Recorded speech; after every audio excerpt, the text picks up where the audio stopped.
করিমপুর ইসলামী যুব সংঘের স্বতঃস্ফূর্ত উদ্যোগে আয়োজিত ঐতিহাসিক 14তম বার্ষিক ইসলামী সুন্নি মহাসম্মেলনের সম্মানিত সভাপতিবৃন্দ, আজকের অনুষ্ঠানের সম্মানিত প্রধান অতিথি, দারুন নাজাত সিদ্দিকিয়া কামিল মাদ্রাসার সম্মানিত প্রধান ফকি আলহাজ হযরত মাওলানা মুফতি ওসমান গনি সালেহী সাহেব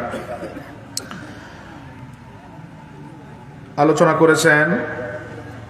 তারুণ্যের আইকন আল্লামা সাহেব কবীর রহমতুল্লাহি আলাইহির সুযোগ্য নাতি, এয়ারফোর্স বিশ্ববিদ্যালয় জার্মানির সম্মানিত এমফিল গবেষক হযরত মাওলানা হাফিজ মারজান আহমদ চৌধুরী ফুলতলি। আল্লাহ ভাইয়ের হায়াত ও বরকত দান করুক বলে আমিন। আমরা যারা উপস্থিত হয়ে আসছি, এই পর্যন্ত যারা ধৈর্যের সাথে বসে আছি, আল্লাহ যাতে আমাদের সকলের উপস্থিতিকে কবুল করে জীবনের গুনাহগুলো ক্ষমা করে দেন, বলেন আমিন। হাজিরিন, আমরা আল্লাহর কাছে প্রথমে 4টা জিনিস আল্লাহর কাছে প্রার্থনা করছি। এবং রাসূলুল্লাহ বিভিন্ন হাদিসে বলেছেন, আল্লাহর মহাব্বতকে সামনে রেখে জাগতিক সকল কাজকে উপেক্ষা করে যে সকল বান্দা কোরআন সুন্নাহর জ্ঞানকে প্রাধান্য দিবে, আল্লাহ তাদেরকে অসংখ্য নিয়ামত দান করবেন, বলেন আলহামদুলিল্লাহ। অন্তত 4টা মহান নিয়ামত নেওয়ার সুযোগ এই মুহূর্তে আমরা যারা বসে আছি বা যারা বসবেন তারা পাবেন। এজন্য আমি বিনীত অনুরোধ করছি, যারা অযথা ঘোরাফেরা করছেন, দোকানে পাটে খুশ গল্পে মেতে আছেন, টিভি স্ক্রিনের সামনে বিনোদন নিচ্ছেন, অথবা কোনো কাজ নাই তারপরেও বাসায় শুয়ে আছেন, এই মহা 4টা নিয়ামত, যে নিয়ামতগুলো আপনার জীবনকে সুসংগঠিত করবে, আপনার বালা মুসিবত মুক্ত রেখে শান্তি সমৃদ্ধির সাথে আপনাকে কবুল করবে, এই নিয়ামতগুলোর জন্য আমরা অতি দ্রুত আজকের প্যান্ডেলে হাজির হয়ে আল্লাহ আমাদের কবুল করুক, বলেন আমিন। প্রথম নিয়ামত যেটা আমরা নেওয়ার সুযোগ আছে, নবীজি যা ঘোষণা করেছেন মাজমাউজ জাওয়ায়েদের হাদিসে, আল্লাহর হাবিব সাল্লাল্লাহু আলাইহি সাল্লাম বলেন, ইমানদার বান্দা যদি 1 ঘন্টা সময় আল্লাহকে দেন, কয় ঘন্টা? 1 ঘন্টা নিবেদিত হয়ে অন্তরটাকে আল্লাহর দিকে মোহিত করে 1 ঘন্টা সময় জাগতিক সকল ব্যস্ততাকে ছেড়ে দিয়ে যদি কোরআন সুন্নাহর জ্ঞানকে আহরণের জন্য এবং বাস্তব জীবনে প্রয়োগের জন্য ব্যয় করেন, রাসূলুল্লাহ বলেন আল্লাহ খুশি হয়ে তার আমল নামায় একটা কবুল হজের সওয়াব দিয়ে দেন। সুবহানাল্লাহ। আর একটু আসতে বলা যায় না ভাই? সুবহানাল্লাহ। কি নিয়ামত নবীজি ঘোষণা করছেন? কবুল হজ। আল হাজ্জুল মাবরুর লাইসা লাহুল জাযাউ ইল্লাল জান্নাহ। কোনোভাবে একটা কবুল হজের সওয়াব নিয়ে যেই বান্দাটা আল্লাহর কাছে কিয়ামতের মাঠে উঠতে পারবে, আল্লাহ বলবেন তোর সব ভুলে গিয়ে কবুল হজের জন্য তোরে বিনিময়ে জান্নাত দিয়ে দিলাম। সুবহানাল্লাহ। কবুল হজের বিনিময় নবীজি বুখারীর হাদিসে বলেছেন, জান্নাত ছাড়া আর অন্য কোনো কিছু দিয়ে হয় না। কবুল হজ থাকলে অটোমেটিক সব ভুলে আল্লাহ জান্নাত দিয়ে দেন। আল্লাহু আকবার বলেন। আল্লাহু আকবার। টাকা ব্যয় না করে 40-45 দিন দীর্ঘ সফরে বাসার লোকদের থেকে, গ্রামের লোকদের থেকে পৃথক না হয়ে এই দীর্ঘ সময় ধরে বিভিন্ন নিয়ম কানুনগুলো যথাসময়ে পালন না করেও আজকের এই মজলিসে বসে কবুল হজের সওয়াব পাওয়ার সুযোগ আছে। আল্লাহু আকবার বলেন। আল্লাহু আকবার। যাদের মনটা দিয়ে আল্লাহকে খুশি করাতে পারবেন আজকে, আল্লাহ তাদেরকে দান করবেন। আল্লাহ কবুল করো, বলেন আমিন। 2 নম্বর নিয়ামতের ঘোষণা নবীজি সাল্লাল্লাহু আলাইহি সাল্লাম দিয়েছেন। বুখারীর হাদিসে আল্লাহ বলেন, হুমুল কওমু লা ইয়াশকা জালিসুহুম। শুধু আমি আল্লাহর মহব্বতে সব কাজ ফেলে দিয়ে যেই বান্দারা শুধু আমারে রাজি করার জন্য একত্রিত হয়, আল্লাহ এই মুহূর্তে ফেরেশতাদের সাথে ওয়াদা করেন, আমি আল্লাহ তাদের কাউকে খালি হাতে বিদায় দিব না। আমরা আসছি কার জন্য? আল্লাহর। জোরে বলেন। আল্লাহ। না বিরিয়ানির প্যাকেট উদ্দেশ্য? না। আল্লাহ। কাউকে দেখা উদ্দেশ্য না। আমরা আসছি শুধু আল্লাহর জন্য। এই নিয়তটা যদি অন্তর থেকে আল্লাহর কাছ পর্যন্ত পৌঁছায় দিতে পারেন, আল্লাহকে যদি দেখাতে পারেন, রাসূল বলেন আল্লাহ ওয়াদা করেন, আমি তাদের কাউকে খালি হাতে বিদায় দিব না। কি দিবেন তা রাসূল বুখারীর হাদিসে বলেছেন, যার নিয়ত যতটুক সে পরিমাণ গুনাহ মাফ করে দিবে। সুবহানাল্লাহ। আসলে আপনি যে বলতেছেন আল্লাহর জন্য আসছি, আল্লাহর জন্য আসছি, এটা যদি অন্তর থেকে হয়, সে পরিমাণ গুনাহ আজকে এখান থেকে বিদায় নিয়ে যেতে পারবেন। আল্লাহু আকবার বলেন। আল্লাহু আকবার। সহিহ মুসলিমের বর্ণনা, আল্লাহর হাবিব সাল্লাল্লাহু আলাইহি ওয়াসাল্লাম বলেন, একনিষ্ঠ চিত্তে আল্লাহকে সন্তুষ্টির জন্য বান্দা যখন কোন মজলিসে হাজির হয়, আল্লাহ মাথার উপর থেকে তার কিছু বিপদ মুহূর্তের মধ্যে দূর করে দেয়। সুবহানাল্লাহ। আমাদের মাথার উপর বিপদ আছে না নাই? আছে। কার কার নাই? হাত তোলেন। দেখেন দেখেন অবস্থা, বিপদ আছে না আমাদের? আছে। এই রকম মজলিসগুলোতে হাজির হলে মাথার উপরের বিপদ চলে যায়। সুবহানাল্লাহ। সুবহানাল্লাহ। যত বেশি আল্লাহর জন্য নিবেদিত হয়, আল্লাহ তার জিম্মা নিয়ে সকল বিপদ দূর করে দেন। সুবহানাল্লাহ। নিবেদিত হবেন তো এইভাবে যে আল্লাহ সব ছেড়ে দিয়ে এখন বিশ্রাম নিতে পারতাম, বিনোদন নিতে পারতাম, বসে থাকতে পারতাম। কত মানুষ এখন রাস্তায় অযথা ঘোরাফেরা করছে না? এই সকল ব্যক্তিদের থেকে আলাদা হয়ে তোমার জন্য নিবেদিত হলাম, তুমি মাথার উপর থেকে মুসিবত দূর করে দাও, বলে না আমি। 3 নম্বর নিয়ামত আবু দাউদের বর্ণনায় নবীজি বলেন, কোন ইমানদার যদি কোরআনুল কারীমের একটা আয়াত শিখার জন্য কোন মজলিসে হাজির হয়, আল্লাহ খুশি হয়ে তার আমলনামায় 1000 রাকাত তাহাজ্জুদের সওয়াব দিয়ে দেন। সুবহানাল্লাহ। কত হাজার রাকাত? এখন আমরা যারা আছি সবাই দেখবেন এটা বাস্তবতা। গত 24 সন তো শেষ, আজকে 25 শুরু। 2024 সনের পুরো 1 বছরের তাহাজ্জুদ কাউন্ট করলেও 1000 রাকাত হবে না, ঠিক না ভাই? ঠিক, ঠিক। এটা বাস্তবতা। কারো 5 বছরের তাহাজ্জুদ মিলালেও 1000 রাকাত হবে, কারো 10 বছর গোটা জিন্দিগি তো 1000 রাকাত পড়ে নাই। অথচ আল্লাহর জন্য নিবেদিত হয়ে মনটাকে উন্মুক্ত রেখে শুধু আল্লাহর সন্তুষ্টির জন্য কাউন্ট করে মাথায় কিছু জ্ঞান নেওয়ার জন্য কোনো মজলিসে বসলে আল্লাহ 1000 রাকাত তাহাজ্জুদের সওয়াব দেন। সুবহানাল্লাহ। 4 নাম্বার যেই নিয়ামতটা আমাদেরকে কেন্দ্র করে আজকে আমাদের মা বাবা পাবেন, ইবনু মাজার বর্ণনায় নবীজি বলেন, ইন্নার রাজুলা লা তুরফাউ দারাজাতুহু ফিল জান্নাতি ফায়াকুলু আন্না হাযা ইয়া আল্লাহ ফায়ুকালু বিইস্তিগফারি ওয়ালাদিকা লাক। নবীজি ইবনু মাজার বর্ণনায় বলেন, এই মুহূর্তে রব্বুল আলামিন আমরা যারা এখানে বসে আছি, আমাদের মা বাবার কবরের আযাবরে বন্ধ করে দিলেন। আরে খুশি হন নাই কেউ? মা বাবার কবরের আযাব বন্ধ, খুশি না নারাজ? আওয়াজটা কেমনে বিড়ালের মতো দিলেন? জোরে গান সুবহানাল্লাহ। সুবহানাল্লাহ। রাসূল বলেন, এই মুহূর্তে বন্ধ হলো, শুধু বন্ধ হয় নাই, লা তুরফাউ দারাজাতুহু ফিল জান্নাহ, আল্লাহ বন্ধ করে দিয়ে মা বাবার মর্যাদা বাড়াতে বাড়াতে জান্নাতের কাছে নিয়ে যান। আমাদের মা বাবা আল্লাহর কাছে জানতে চান, আন্না হাযা রব্বুল আলামিন, কোন কারণে চলমান আযাব বন্ধ করে দিলেন? কবরে শান্তির প্রবাহ, সব কবরে শান্তির প্রবাহ দ্বারা ফাল্গু দ্বারা প্রবাহিত হলো। আবার শুধু কবরের আযাব বন্ধ করে শান্তি দিচ্ছেন না, মর্যাদা বাড়াতে বাড়াতে জান্নাতের কাছেও নিয়ে আসলেন। সুবহানাল্লাহ। আল্লাহ জবাব দেন, বিইস্তিগফারি ওয়ালাদিকা লাক, রে আমার বান্দা, তোমার কোনো আমলের কারণে নয়, বরং এই মুহূর্তে তোমার কোন সন্তান তোমার গুনাহ মাফের জন্য, তোমার মাগফিরাতের জন্য কোন মজলিসে বসা, তোমার সন্তানটা যতক্ষণ মজলিসে বসা থাকবে, আমি আল্লাহ ততক্ষণ কবরে আযাব দিব না। সুবহানাল্লাহ। আমাদের কপালটারে আল্লাহ সুপ্রসন্ন করেছেন। ধৈর্যের সাথে যারাই মাগরিবের পর থেকে সময় দিচ্ছেন, ঘুরেফেরা কম করছেন, আল্লাহ তাদেরকে মহানে আমদ দিবেন, ঠিক না ভাই? ঠিক।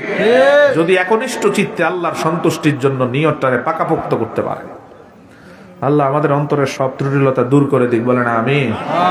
আল্লাহর নিয়ামত নেওয়ার জন্য যে পরিশুদ্ধ অন্তরের দরকার, আল্লাহ আমাদের সবাইকে নসিব করুন, আমিন বলেন আমিন। তাহলে আমরা বসে থাকার কারণে কবুল হজের সওয়াব পাওয়ার সুযোগ আছে, 1000 রাকাত তাহাজ্জুদের সওয়াব নেওয়ার সুযোগ আছে। আল্লাহ সুবহানাহু ওয়া তাআলা মাথার উপর থেকে বিপদ মুসিবত দূর করার ঘোষণা দিয়েছেন, নিয়ত পরিমাণ সওয়াবের ঘোষণা দিয়েছেন। আবার আমরা বসে থাকার কারণে আমাদের মা বাবার কবরের আযাব বন্ধ করে রেখেছেন। আল্লাহ আমাদেরকে এমন ভাবে কবুল করুক, আমিন আমিন। সূরা আরাফের 157 নম্বর আয়াতের আলোকে আমরা রাসূলুল্লাহর যে পরিচয় আল্লাহ তুলে ধরেছেন, সেই পরিচয়টা নিজের অন্তরে স্থাপনের চেষ্টা করব, বলে না আমিন। আমিন। আল্লাহ সুবহানাহু ওয়া তাআলা নবীর পরিচয় করিয়ে দিচ্ছেন আমাদের সামনে। 4টা পরিচয় 157 নম্বর আয়াতে আল্লাহ বলেছেন, তার মধ্যে শেষটা নিয়ে আলোচনা করব। আল্লাহ বলেন, ওয়ায়াদাউ আনহুম ইসরাহুম ওয়াল আগলাল আল্লাতী কানাত আলাইহিম, তিনি এমন হাবিব, তিনি এত ভালোবাসেন উম্মতকে, তিনি উম্মতের জন্য এত দিল দরদ, এত বড় দরিয়ার দরদ লালন করেন, যিনি উম্মতের মাথার উপর থেকে সব বিপদ দূর করে দিয়েছেন। সুবহানাল্লাহ। সুবহানাল্লাহ। একটু জোরে আওয়াজ দিয়ে বলেন সুবহানাল্লাহ। আরে এক সুবহানাল্লাহ না, সারা জীবন সেজদায় পড়ে থাকলেও নবীর শুকরিয়া আদায় হবে না, ঠিক কিনা বলেন? ঠিক। আল্লাহ বলেন, আমার হাবিব তোমাদের জন্য এত বড় রহমত, রাহমাতুল লিল আলামিন, যেই রহমত তোমাদের মাথার উপরের সব কষ্ট আল্লাহর কাছ থেকে দোয়া করে করে দূর করে দিয়েছেন, দূর করবেন। আল্লাহু আকবার কোন। আল্লাহু আকবার। এই দুনিয়াতে যেমন অনেক কষ্ট দূর করে সাবলীল জান্নাতের রাস্তাটারে আরো বেশি সহজ করে দিলেন, বারজাকি জগতে কবরের সমূহ আযাব থেকে তোমাদেরকে আল্লাহর দরবারে দোয়া করে আযাব থেকে তোমাদেরকে রক্ষা করবেন। সুবহানাল্লাহ বলেন। সুবহানাল্লাহ। আবার হাসরের ময়দানে তোমরা যাতে কোনো কষ্ট না পাও, সেই ময়দানেও তিনি আল্লাহর কাছে অনবরত কান্না করবে। সুবহানাল্লাহ। আল্লাহ সুবহানাহু ওয়া তাআলা বলেন, ওয়ায়াদাউ আনহুম ইসরাহুম ওয়াল আগলাল আল্লাতী কানাত আলাইহিম, হাবিবের বড় পরিচয় হচ্ছে তিনি তোমাদেরকে এত ভালোবাসেন, যার কারণে তোমাদের মাথার উপরে কোনো কষ্ট তিনি রাখেন না, রাখতে দেন না, রাখাকে তিনি পছন্দ করেন না। সুবহানাল্লাহ কর। সুবহানাল্লাহ। এই জায়গাটা যদি বুঝতে পারেন, আপনার অন্তর চক্ষু খুলে যাবে, অন্তরটাও প্রশান্ত হবে। কিভাবে নবীজি আমাদের কষ্ট দূর করবেন, এখন করছেন, আমরা কি করি, ঠিক না বেঠিক? ঠিক। নবী কি করেন, আমরা কি করি, বুঝতে হবে তো আমাদের কি করা উচিত। নবী কি করছেন, আমাদের কি করা উচিত, অথচ রসুল কি করতেছেন আর আমরা কি করি। আল্লাহ আমাদের ক্ষমা করে দিক, বলেন আমিন। আমিন। তিনি আমাদের সব কষ্ট দূর করলেন। আমি জাগতিক কয়েকটা বলবো, কবর জগতের একটা বলবো, আর হাসরের কয়েকটা বলবো। জাগতিক কষ্ট কিভাবে দূর করলেন দেখেন। এক নাম্বার, প্রথমেই আল্লাহর কাছে চাইলেন, আল্লাহ আমি তো চাই আমার সব উম্মতরে আপনি জান্নাতে নিয়ে যাবেন। আল্লাহু আকবার কম। আল্লাহু আকবার। সহজে যাতে জান্নাতে যেতে পারে আমার উম্মত, এজন্য প্রথম আর্গুমেন্ট আপনার কাছে, আমার উম্মত হায়াত পাবে কম, আসবে শেষ জামানায়, গুনাহ তখন থাকবে বেশি। আমি চাই আমার উম্মত এই সকল প্রতিকূলতা পাড়ি দিয়ে যাতে সহজে জান্নাতে যেতে পারে, এজন্য আমার উম্মত আমল করবে কম, আপনি সওয়াব দিতে হবে বেশি। সুবহানাল্লাহ। আরো জোরে সুবহানাল্লাহ বলতে হবে ভাই। নবীজি সাল্লাল্লাহু আলাইহি সাল্লাম আল্লাহর কাছে বললেন, আমার উম্মত আমল করবে কম, সওয়াব পাবে বেশি। রাসূলুল্লাহর ইচ্ছা অনুযায়ী আল্লাহ তাই ঘোষণা করলেন, হাবিব আমার, আপনার উম্মত সব উম্মতের উপরে উঠানোর জন্য আমি আল্লাহ এক্সক্লুসিভ সুযোগ তাদেরকে দিচ্ছি। তারা আমল করবে কম, আমি আল্লাহ বিনিময়ে আপনার খাতিরে তাদেরকে সওয়াব দিব বেশি। সুবহানাল্লাহ। কত বেশি দিবেন, কত বেশি দিবেন? কয়েকটা হাদিস দেখেন। এক নাম্বার, সহিহ বুখারী কিতাবুল হুজরাত, আল্লাহ সুবহানাহু ওয়া তাআলা ঘোষণা করলেন, মাইয়ামালু লি ইলা নিসফিন নাহার, কে আমার জন্য একেবারে সাত সকাল থেকে দিনের অর্ধেক পর্যন্ত কাজ করবা। কে বলতেছেন? আল্লাহ। এই কথা কন না ভাই, কে বলেন? আল্লাহ। বুঝে তো নিতে হবে ওয়াজ। বলতেছেন কে? আল্লাহ। কে আমার জন্য সাত সকাল থেকে, একদম স্নিগ্ধ সকাল থেকে মধ্য দিন পর্যন্ত 5.5-6 ঘন্টা, কখনো 5 ঘন্টা দিনের পরিক্রমা, এই 5 ঘন্টা ধরেন, 5 ঘন্টা কে আমার জন্য কাজ করবা, বিনিময়ে আমি আল্লাহ তোমাদেরকে এক উহুদ পাহাড় পরিমাণ স্বর্ণের সওয়াব দিব। সুবহানাল্লাহ। কয় ঘন্টা? 5 ঘন্টা। আবার 5 দিবেন কি? এক উহুদ পরিমাণ, আলা কিরাতিন, কিরাত মানে হচ্ছে এক উহুদ পরিমাণ পাহাড়, এক উহুদ পাহাড় পরিমাণ স্বর্ণের সওয়াব। আল্লাহ ঘোষণা করার সাথে সাথে ইহুদিরা বললেন, আল্লাহ আমরা এটা চাই। আল্লাহ বললেন, ঠিক আছে তোমাদেরকে দিলাম। তাহলে 5 ঘন্টা এক উহুদ পরিমাণ স্বর্ণের সওয়াবের নিয়ামত ইহুদিরা নিয়ে নিল। এবার আল্লাহ ঘোষণা করছেন, মান ইয়ামালু লি মিন নিসফিন নাহারি ইলা সালাতিল আসর, দিনের বাকি অর্ধেক, কিছু অংশ বাদ দিয়ে 11টা থেকে 5টা ধরেন, বা কখনো 4টা, এই 5 ঘন্টা, প্রথম 5 ঘন্টা এক উহুদ পরিমাণ স্বর্ণের সওয়াব ইহুদিরা নিল। এবার আল্লাহ ঘোষণা করলেন, বাকি 5 ঘন্টা কারা নিবেদিত হয়ে কাজ করবা, আমি তোমাদেরকেও এক উহুদ পরিমাণ স্বর্ণের সওয়াব দেব। সুবহানাল্লাহ। কথা বুঝতেছেন তো? বুঝবেন ভালো করে। নাসারারা এবার আল্লাহকে বলল, আল্লাহ খ্রিস্টানরা, বুখারীর হাদিস, আমরা এটা নিতে চাই। আল্লাহ বললেন, নাও। তাহলে 5 ঘন্টা এক উহুদ নিল ইহুদিরা, পরের 5 ঘন্টা এক উহুদ নিল নাসারা খ্রিস্টানরা। এবার আল্লাহ সুবহানাহু ওয়া তাআলা রাসূলুল্লাহকে কিভাবে দামি করছেন আর আমাদের অন্তরকে প্রশান্ত করছেন দেখেন। বুখারী, আল্লাহ বলেন, মান ইয়ামালু লি মিন সালাতিল আসরি ইলা মাগরিবিশ শামস, কে আমার জন্য আসরের শেষ থেকে মাগরিব পর্যন্ত মাত্র 1 ঘন্টা নিবেদিত হয়ে কাজ করবা, আমি তোমাদেরকে দিব 2 উহুদ পরিমাণ পাহাড়ের স্বর্ণের সওয়াব। সুবহানাল্লাহ। আল্লাহর হাবিব বলেন, আল্লাহ এটা আমার জন্যই ঘোষণা করলেন, এই জন্য আমি বললাম, রব্বুল আলামিন এই নিয়ামতটা আমি আমার উম্মতের জন্য নিয়ে নিলাম।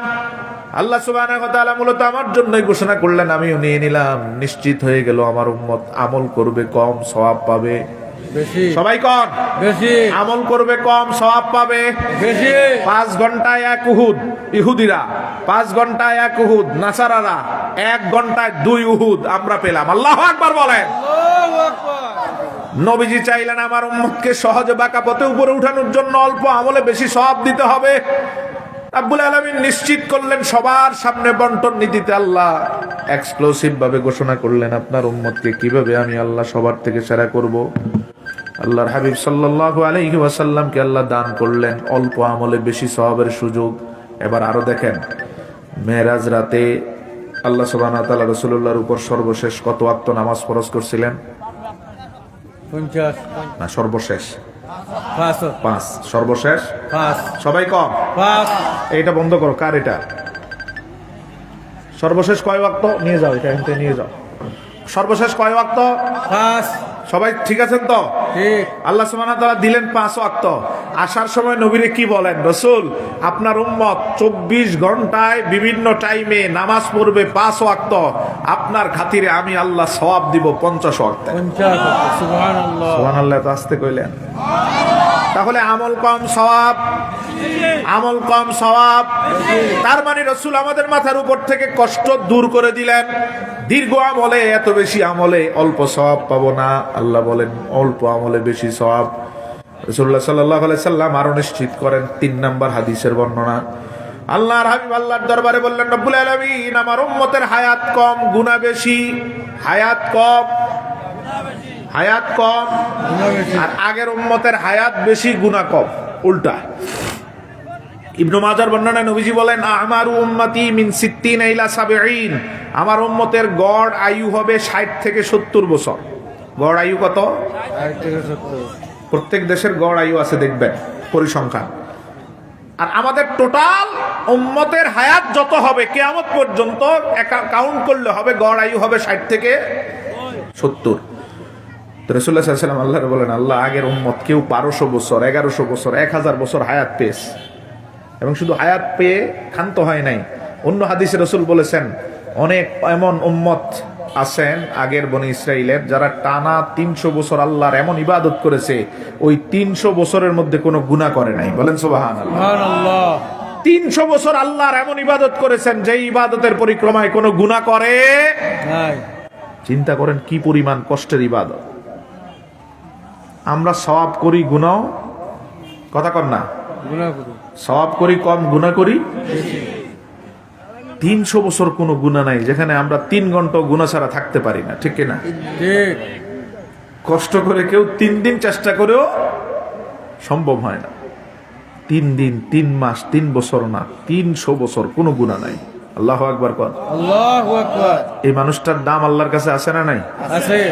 দেখেন, 300 বছর কোনো গুনাহ নাই, মানুষটা যখন আল্লাহর কাছে যাবে, আর আমাদের হায়াত হলো 60 থেকে 70, আমাদের গুনার অভাব নাই।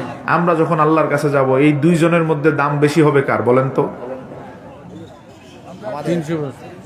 কথা আবার বুঝে বলেন। 300 বছর কোনো গুনাহ নাই, 70 বছরে গুনার অভাব নাই, দাম বেশি কার? 300 বছর। সবাই বলেন 300 বছর না? এটা তো সহজ বিষয়। 300 বছর কোনো গুনাহ নাই, 70 বছরে গুনার অভাব নাই। কি করে দিলেন রাসূলুল্লাহ? এবার দেখেন, আল্লাহর হাবিব আল্লাহর দরবারে বললেন, রব্বুল আলামিন, কোনোভাবেই আমার উম্মত অন্য উম্মতের সাথে প্রতিযোগিতায় টিকবে না। হায়াত কম, গুনাহ বেশি। আগের উম্মতের হায়াত বেশি, সওয়াব বেশি, গুনাহ কম। কোনোভাবেই তো আমার উম্মত কিয়ামতের ময়দানে পাল্লা দিতে পারবে না, কাছাকাছিও যেতে পারবে না। কিন্তু আমি তো দেখতে চাই কিয়ামতের ময়দানে যেন সব নবীর উম্মতের মাথার উপরে আমার উম্মত থাকে। আল্লাহু আকবার। আমি তো চাই আমার উম্মত থাকবে সব নবীর উম্মতের মাথার উপর। কিন্তু সবের দিক দিয়ে পারবে না, বয়সের দিক দিয়েও পারবে না। কিন্তু আমি দেখতে চাই আপনি রহমত দিয়ে আমার রহমতকে গালেব করে উম্মতকে সবার উপরে উঠায় দিবেন। আল্লাহ সুবহানাহু ওয়া তাআলা আল্লাহর হাবিবের আরগুমেন্ট কবুল করার জন্য সূরা নাজিল করলেন, সূরাতুল কদর। কোন সূরা? কদর। আয়াত দিলেন, লাইলাতুল কদরি খায়রুম মিন আলফি শাহর। হাবিব আমার, আপনার উম্মতকে আমি আল্লাহ কিভাবে সবার উপরে উঠাই দেখেন। আল্লাহ রাব্বুল আলামিন বলেন, আগের উম্মত টানা 1000 মাস, 83 বছর 4 মাস, ধরেন 84 বছর। আল্লাহ বলেন, আগের উম্মত টানা 84 বছর একটু একটু করে জমা করে যা পেত, আমি আল্লাহ আপনার উম্মতকে 12 ঘন্টার এক রাতেই তার থেকে অনেক বেশি দিব। সুবহানাল্লাহ। 84 বছর পথ পাড়ি দিবে আপনার উম্মত এক রাতে। সুবহানাল্লাহ, জোরে কর। সুবহানাল্লাহ। 84 বছর পাড়ি দিবে কত ঘন্টায়? 1 ঘন্টা। 11 ঘন্টায়, 12 ঘন্টায়, বা 10 ঘন্টার রাত। এইরকম যদি আপনার 50 বছরের হায়াতের 40টাই বাদ দিয়ে দিলেন, যে 40টা কদর কাজে লাগাতে পারেন নাই, 10টা কদর, 10টা কদরের নিয়ামত নিয়ে যদি আল্লাহর কাছে উঠতে পারেন, একটা যদি 84 থেকে বেশি হয়, 10টা হবে 84 পূরণ 10 কত? হ্যাঁ, 840 লেখা থাকবে আপনার আমল নামায়। 840 বছরের চেয়েও বেশি সওয়াব। সুবহানাল্লাহ। তো উপরে থাকবে কে? আমরা না অন্য উম্মত? আমরা। আমাদের যোগ্যতায়। হ্যাঁ, কথা কয় না।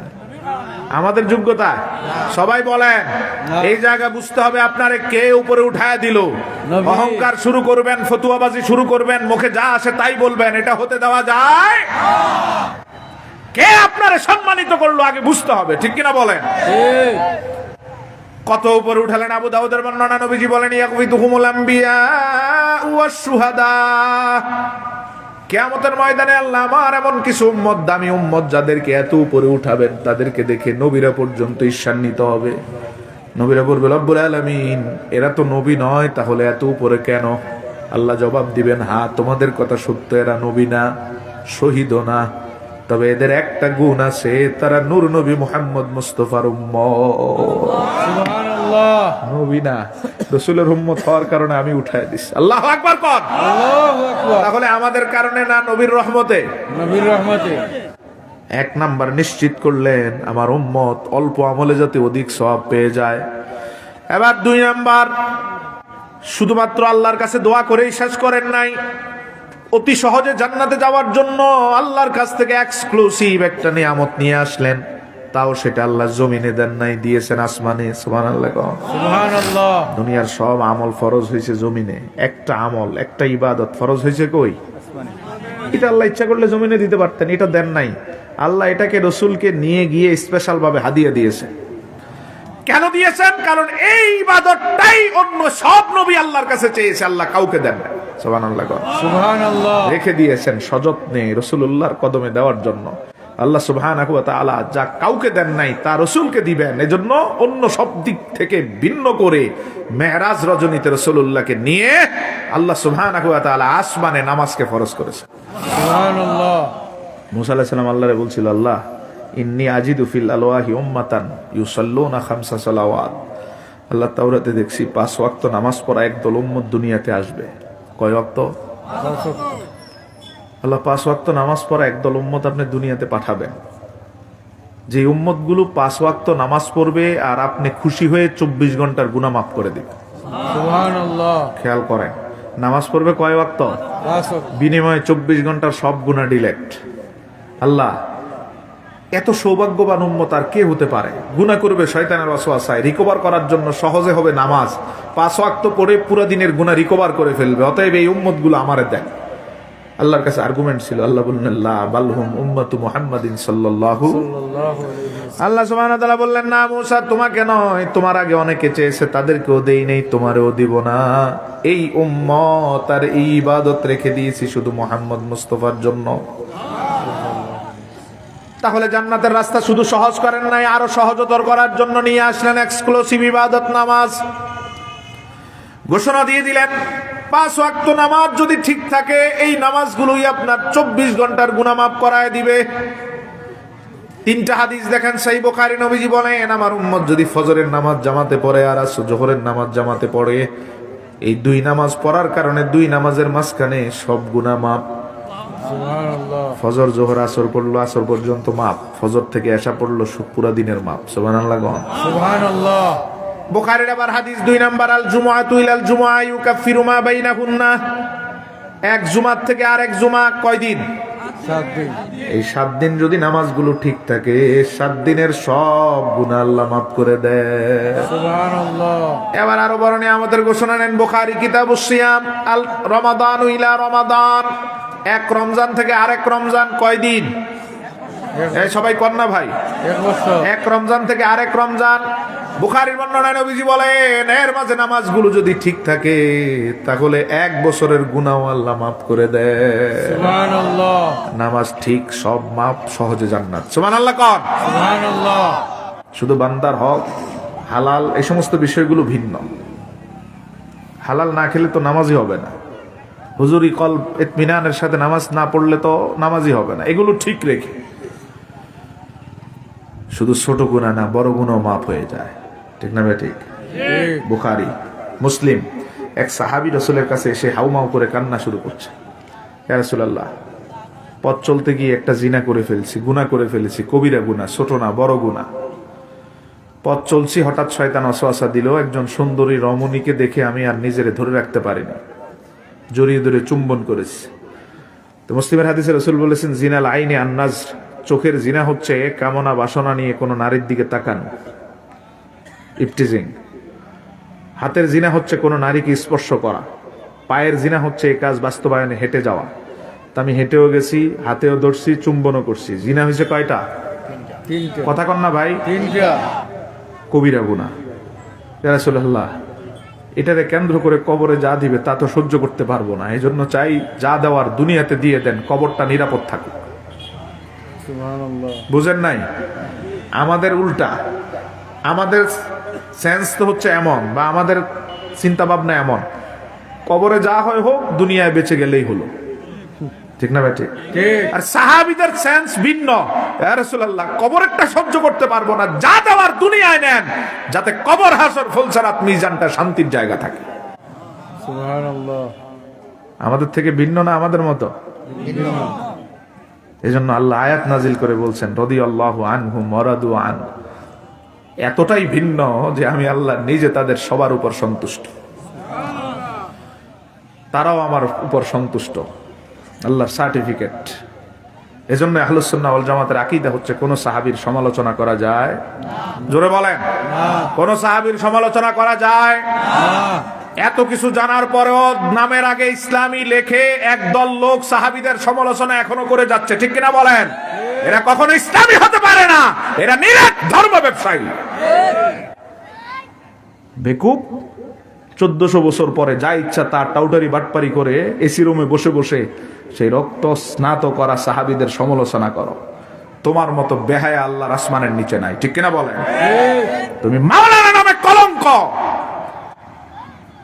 সাহাবীদের সমালোচনা করো, তোমার মুখে বাদে না। কি ঈমান আছে তোমার ভিতর? যার ঈমানের সার্টিফিকেট আল্লাহ দিয়েছেন যে আমি তাদের উপর সন্তুষ্ট, যেখানে আল্লাহ সন্তুষ্ট সেখানে আমাদের কথা বলার কোনো দরকার আছে? কথা কয় না জোরে। আল্লাহ যেখানে বলেন আমি সন্তুষ্ট, সেখানে যারাই সাহাবীদের সমালোচনা করে, 1400 বছরের আহলুস সুন্নাহ ওয়াল জামাতের ইমামদের ইতিহাস খুঁজে দেখেন, প্রত্যেক ইমাম এই স্টেটমেন্ট দিয়েছেন সাহাবীদের সমালোচনাকারীরা জাহান্নামী। এরা আহলুস সুন্নাহ ওয়াল জামাতের অন্তর্ভুক্ত। এত জানার পরে, এত বলার পরে ওই দলের লোকদের কোনো পরিবর্তন নাই, ঠিক কিনা বলেন? আল্লাহ এদেরকে হেদায়েত দান করুক, বলে না আমি। কাদের নিয়ে সমালোচনা করছো বেটা? যারা গুনাহ করে হাজার মানুষের সামনে দাঁড়িয়ে আসামির কাঠগড়ায় দাঁড়িয়ে বলতেন ইয়া রাসূলুল্লাহ, আমারে ধরার জন্য লোক পাঠানোর দরকার নাই, আমি এসেছি, আপনি আমারে যা শাস্তি তা দিয়ে দেন। আমাদের আসামি ধরতে পুলিশ, র্যাব, বিজিবি, আরো কত ফোর্স আছে না? কথা কয় না। তারপরও আসামি খুঁজে পায় না, ঠিক কিনা? আর তারা সেই সোনালী মানুষ যাদেরকে খুঁজতে কাউকে পাঠাতে হতো না। অপরাধ করে, গোপন অপরাধ, নিজে দাঁড়িয়ে বলতেন যা শাস্তি দেওয়ার দেন, আমি এখানে হাজির। অপরাধ লুকিয়েও রাখতেন না, সবার সামনে নিজে অকপটে স্বীকার করতেন। আল্লাহু আকবার কম। এরকম সোনালী মানুষের ব্যাপারে যা ইচ্ছা মুখে তাস। সাহাবী দাঁড়িয়ে বললেন ইয়া রাসূলুল্লাহ, আরেকজন সাহাবীর ইতিহাস দেখেন, মহিলা সাহাবী, বুখারীর বর্ণনা। অপকর্মে জড়িয়ে গেছেন, পেটেও সন্তান চলে আসছে, রাসূলুল্লাহর দরবারে এসে কান্না শুরু করলেন, ইয়া রাসূলুল্লাহ, আমার এই অপরাধে যদি কবরে শাস্তি দেওয়া শুরু হয় আমি তো সহ্য করতে পারবো না, এজন্য যা শাস্তি দেওয়ার আপনি আমার দুনিয়ায় দিয়ে দেন। রজমের ঘোষণা দেন, পাথর মেরে হত্যা করবে, হাসি মুখে মেনে নিব। সুবহানাল্লাহ। তারপরও কবরটা নিরাপদ থাক। রাসূলুল্লাহ মহিলা সাহাবীকে বললেন, হয়তো তুমি এটা করো নাই। কি তাকওয়া কেমন দেখেন, রাসূল বাঁচিয়ে দিতে চাইলেন, কিন্তু ওই মহিলা সাহাবিয়া বললেন, ইয়া রাসূলুল্লাহ, আমি করেছি, সন্তানও পেটে চলে আসছে, সবই সত্য। নবীজি বললেন, যেহেতু সন্তান চলে আসছে, এই সন্তানের তো কোনো অপরাধ নাই, চলে যাও। যতদিন সন্তান ভূমিষ্ঠ না হবে ততদিন পর্যন্ত কোনো শাস্তি নাই। ভয়ে ভয়ে মহিলা চলে গেলেন আর কান্না করতে লাগলেন, রব্বুল আলামিন, এই সন্তান ভূমিষ্ঠ হওয়ার আগে তুমি আজরাইল পাঠায়ো না।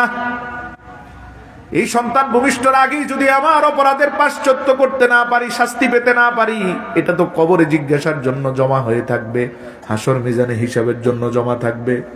কারণ রাসূলকে আল্লাহ বলেছেন, আমি আপনার উম্মতকে এক অপরাধে 2 বার শাস্তি দিব। এক অপরাধে 2 বার শাস্তি হবে।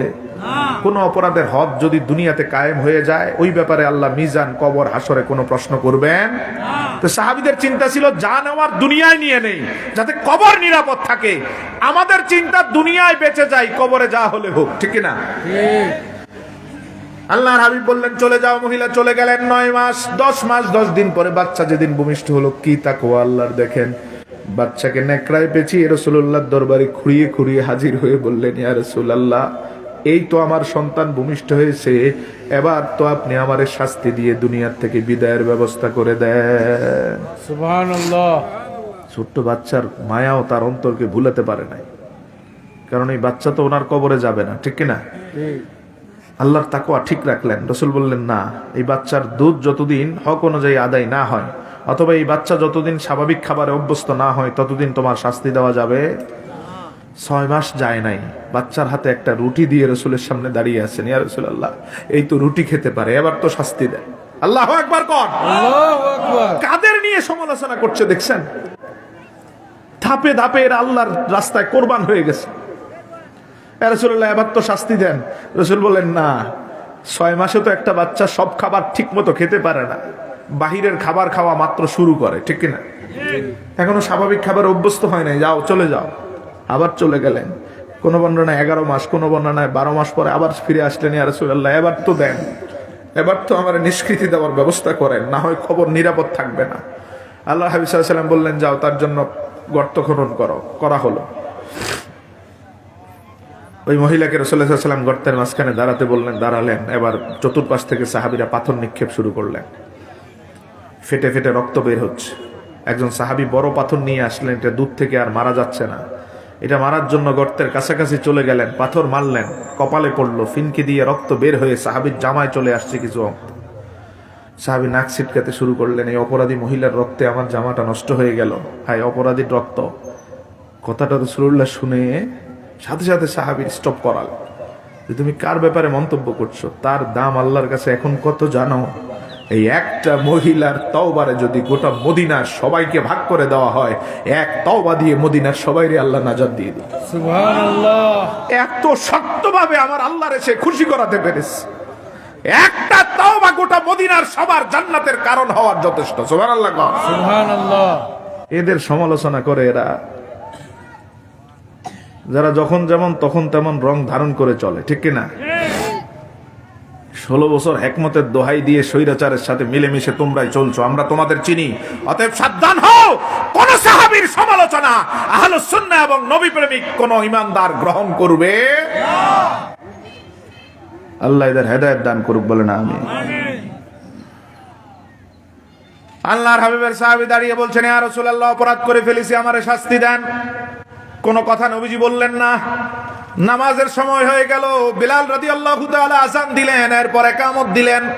আল্লাহর হাবিব জামাতে দাঁড়িয়ে গেলেন, সব সাহাবী নবীজির পিছনে জামাতে দাঁড়িয়ে গেল। নামাজ শেষ করার পরে অন্য সাহাবীরা আস্তে আস্তে বিদায় নিয়ে যাচ্ছেন। এই সাহাবী আবার দাঁড়িয়ে কান্না শুরু করছেন, ইয়া রাসূলুল্লাহ, যে অপরাধের শাস্তির জন্য আসলাম, শাস্তি তো দেওয়া হলো না, আমারে দয়া করে শাস্তি দিয়ে মুক্তির ব্যবস্থা করে দেন। নবীজি বললেন, আতুসাল্লি মা'ানা,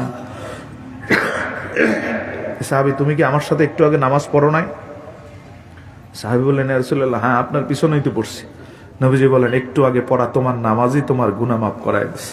সুবহানাল্লাহ। এই আপনাদের আওয়াজ। আরেক সাহাবী দাঁড়ায় বলেন, ইয়া রাসূলুল্লাহ, এটা কি শুধু তার জন্যই ঘোষণা করলেন? নবীজি বললেন, না, শুধু তার জন্য না, কিয়ামত পর্যন্ত আমার সব উম্মতের জন্য। সুবহানাল্লাহ। তাইলে নামাজ গুনাহ মাফ করে কি করে না?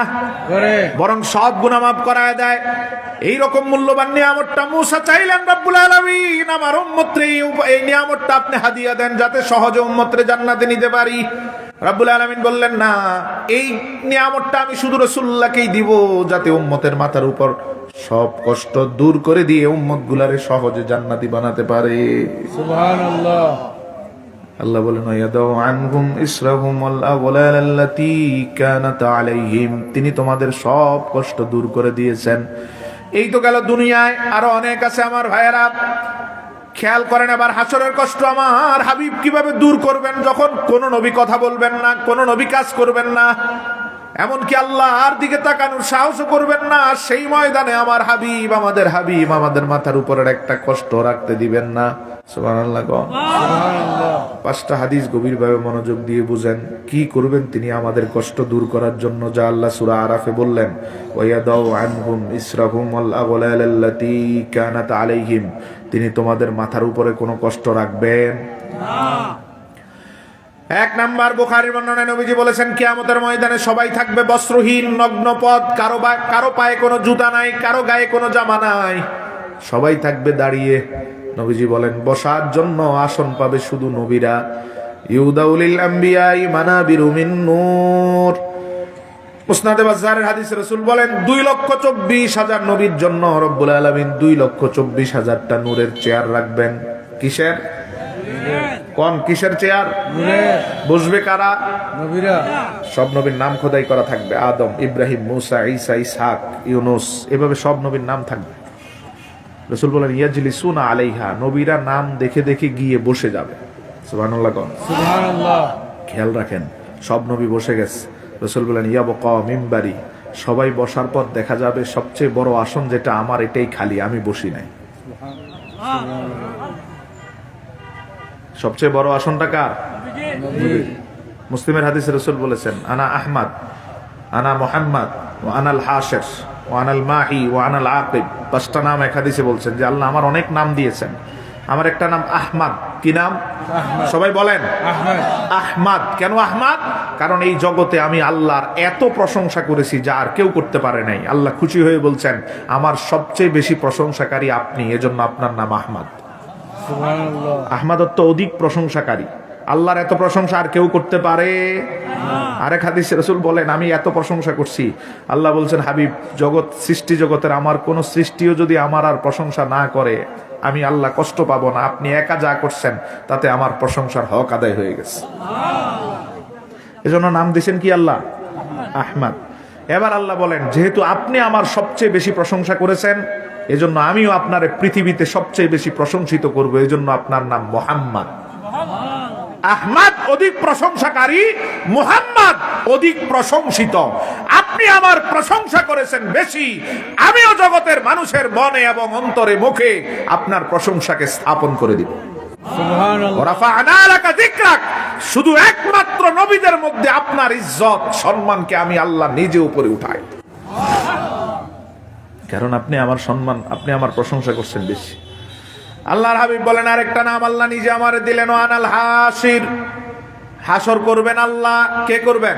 আল্লাহ। কিন্তু রাসূল বলেন, আল্লাহ আমার নাম দিলেন হাসের, আমি হাসরকারী, একত্রিতকারী। কেন? নবীজি বলেন, ইহশারুন নাসু তাহতা কাদামাই। কারণ রব্বুল আলামিন আমার সম্মানটারে সবার উপরে উঠানোর জন্য কিয়ামতের ময়দানে সব নবী এবং উম্মতকে হাজির করবেন আমার 2 পায়ের নিচে। সুবহানাল্লাহ। সবার হাসর হবে আমার 2 পায়ের নিচে, আমার 2 কদমের নিচে। এজন্য আমি হাসের। আল্লাহর হাবিবের 2 কদমের নিচে থাকবেন গোটা সৃষ্টি জগৎ। সবার মাথার উপরে থাকবে নবীর চেয়ার। নবীজি সাল্লাল্লাহু আলাইহি সাল্লাম বলেন, এই বড় আসনে আমি নবী বসবো না, সব নবী বসা। আল্লাহ প্রশ্ন করবেন, হাবিব কেন বসেন নাই? আমি আল্লাহরে বলবো, আল্লাহ আমার উম্মতের মাথার উপরে কষ্ট রেখে আমি বসবো না। সুবহানাল্লাহ। কোন নবী তার উম্মতের কথা চিন্তা করে না। ঠিক আছে তো? সবাই চেয়ার পাইছে বসছে, কিন্তু নবীজি আমাদের মাথার উপরে কষ্ট রাখবেন না, রেখে বসতে পারেন না। এই জন্য আল্লাহর বলেন, রব্বুল আলামিন যেই কষ্টের কথা মাথায় রেখে আমি চেয়ারে বসা ছেড়ে দিলাম। আল্লাহ বলেন, কি চান? নবীজি বলবেন, আল্লাহ বলেন, কি চান আমায় বলেন, কেননা আমি সূরা দোয়াতে ওয়াদা করেছি, ওয়ালা সাউফা ইউতিকা রাব্বুকা ফাতারদা। কিয়ামতের ময়দানে আমি আল্লাহ আপনারে দিতেই থাকবো যতক্ষণ আপনি সন্তুষ্ট না হবেন। আপনি সন্তুষ্ট না হওয়া পর্যন্ত আমি আল্লাহর দেওয়াও বন্ধ হবে না। খেয়াল। এবার নবীজি বলেন, আমার একটা উম্মত জাহান্নামে থাকা পর্যন্ত আমিও সন্তুষ্ট হব না।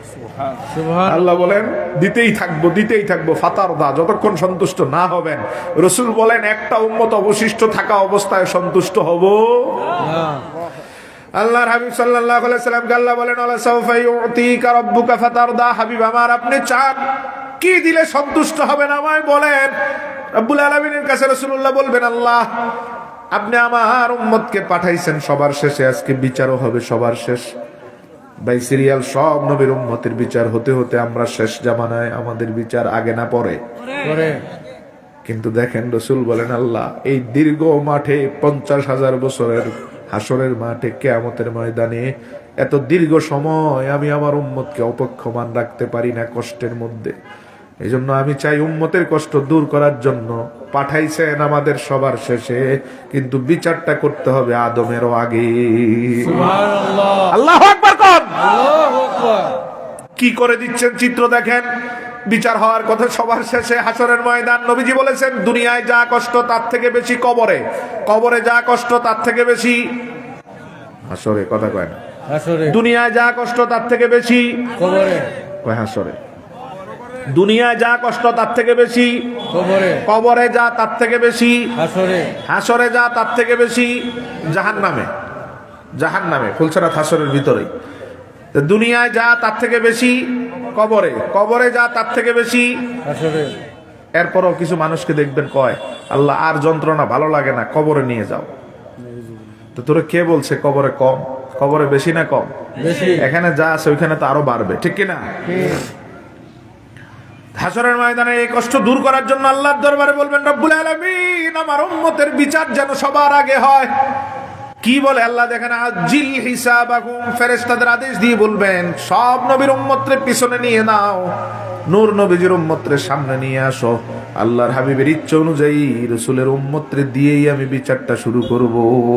সুবহানাল্লাহ। কষ্ট আছে না গেছে? হ্যাঁ বুঝে কোন আছে না গেছে? গেছে গেছে গেছে কষ্ট এমনি গেছে। হ্যাঁ এমনি গেছে না নবীজি নিয়ে গেছেন? নবীজি। এটাই আল্লাহ বলেন ইয়াদাউ আনহুম ইসরাহুম ওয়াল আগলাল আল্লাতী কানাত আলাইহিম। তিনি উম্মতের মাথার উপরে কোনো কষ্ট সহ্য করতে পারেন না, কোনো কষ্ট অবশিষ্ট রাখেন না। আল্লাহ বলেন তিনি দূর করে দেন। কে বলেন?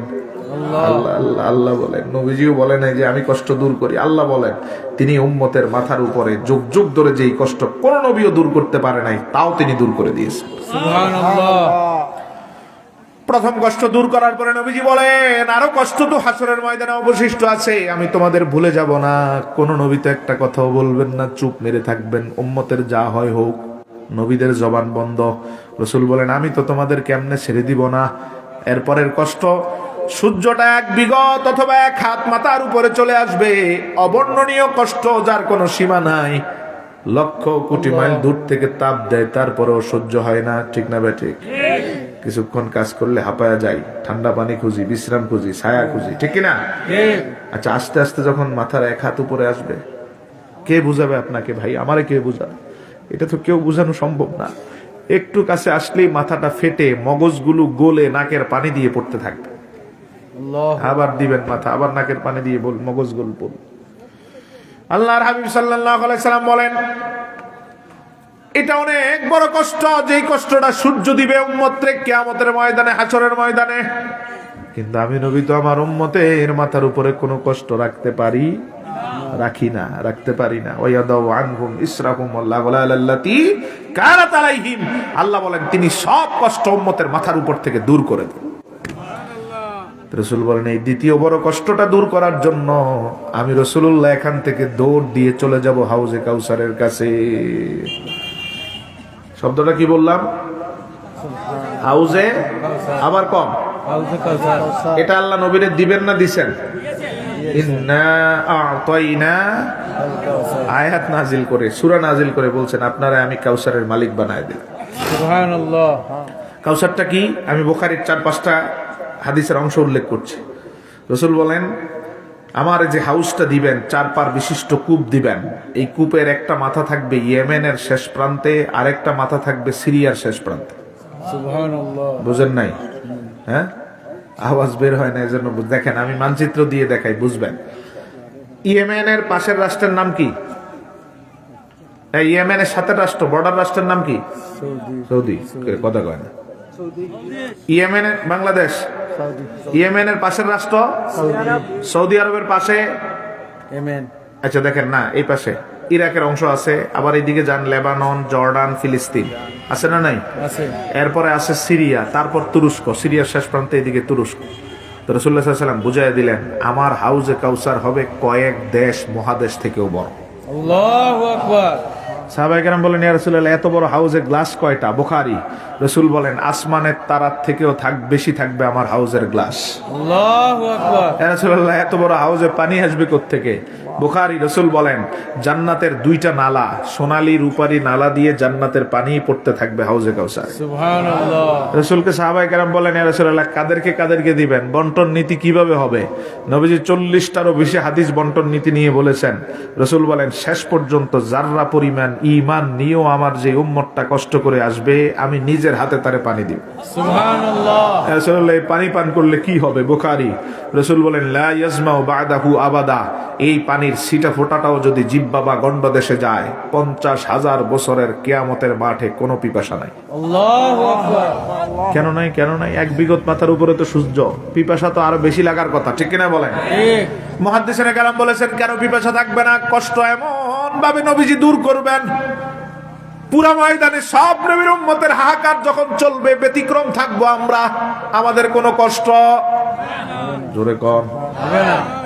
কেমনে দূর করছেন রাসূল সাল্লাল্লাহু আলাইহি ওয়াসাল্লাম? দেখেন, মুহাদ্দিসিনে কেরাম বলেন, আমার রাসূলের হাউজে কাউসারের পানিতে এত বেশি সমৃদ্ধ রহমত থাকবে, এই পানির বরকতে এক বিগত অথবা এক হাত কেন, সূর্য পানি পান করার পরে সূর্য তোমার মাথায় লাগলেও আর তোমারে কষ্ট দিতে পারবে না। সুবহানাল্লাহ। দূর করে দিয়েছেন মুহাম্মাদুর রাসূলুল্লাহ। সাল্লাল্লাহু আলাইহি। যে জায়গায় সব নবী চুপ, অন্য নবীর উম্মতের কষ্ট। বুখারীর হাদিসে নবীজি বলেছেন, 2.5 পৃষ্ঠা ব্যাপী বুখারীর বড় হাদিস, 3 বর্ণনায় এসেছে, অন্য নবীর উম্মতরা আদমের কাছে প্রথম যাবে, গিয়ে বলবে, আল্লাহরে একটু বলেন না, সূর্যটা একটু দূরে সরায় দেখ, আর কষ্ট সহ্য হচ্ছে না। আদম বলবে, ইন্না রাব্বিকা গাদিবাল ইয়াউমা গাদাবান শাদীদা লাম ইয়াগদাব মিসলাহু ক্বাবলা ওয়ালা ইয়াগদাবা মিসলাহু বাদা। আদম বলবে, আল্লাহর এমন রাগ আগেও দেখি নাই, পরেও দেখব না। এই ময়দানে আল্লাহর দিকে তাকানোও যাবে না, কথাও বলা যাবে না। এই কথা বলে নিচের দিকে তাকাবেন,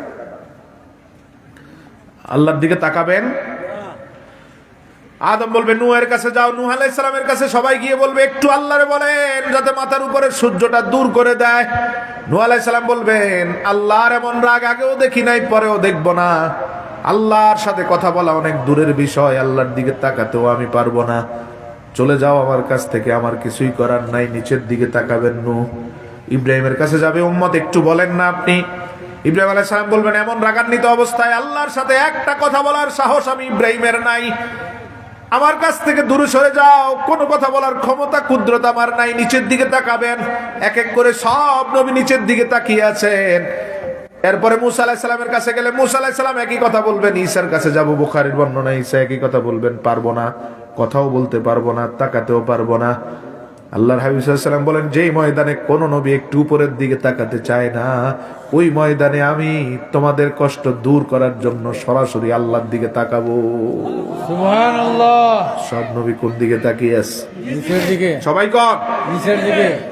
নবীজি বলেন, একমাত্র আমি মাথাটা উত্তোলন করে আল্লাহর দিকে তাকাবো, তাকানোর পর আমার প্রশান্তি আরো বেড়ে যাবে। মুসনাদ আহমদের বর্ণনায় নবীজি বলেন, আমি মাথা উত্তোলন করে আল্লাহর দিকে যখন তাকাবো, তাকানোর পরে দেখবো আমি তো তাকিয়ে আছি আল্লাহর দিকে, আর আল্লাহ নিজে তাকিয়ে আছেন আমার দিকে। সুবহানাল্লাহ। আল্লাহু আকবার।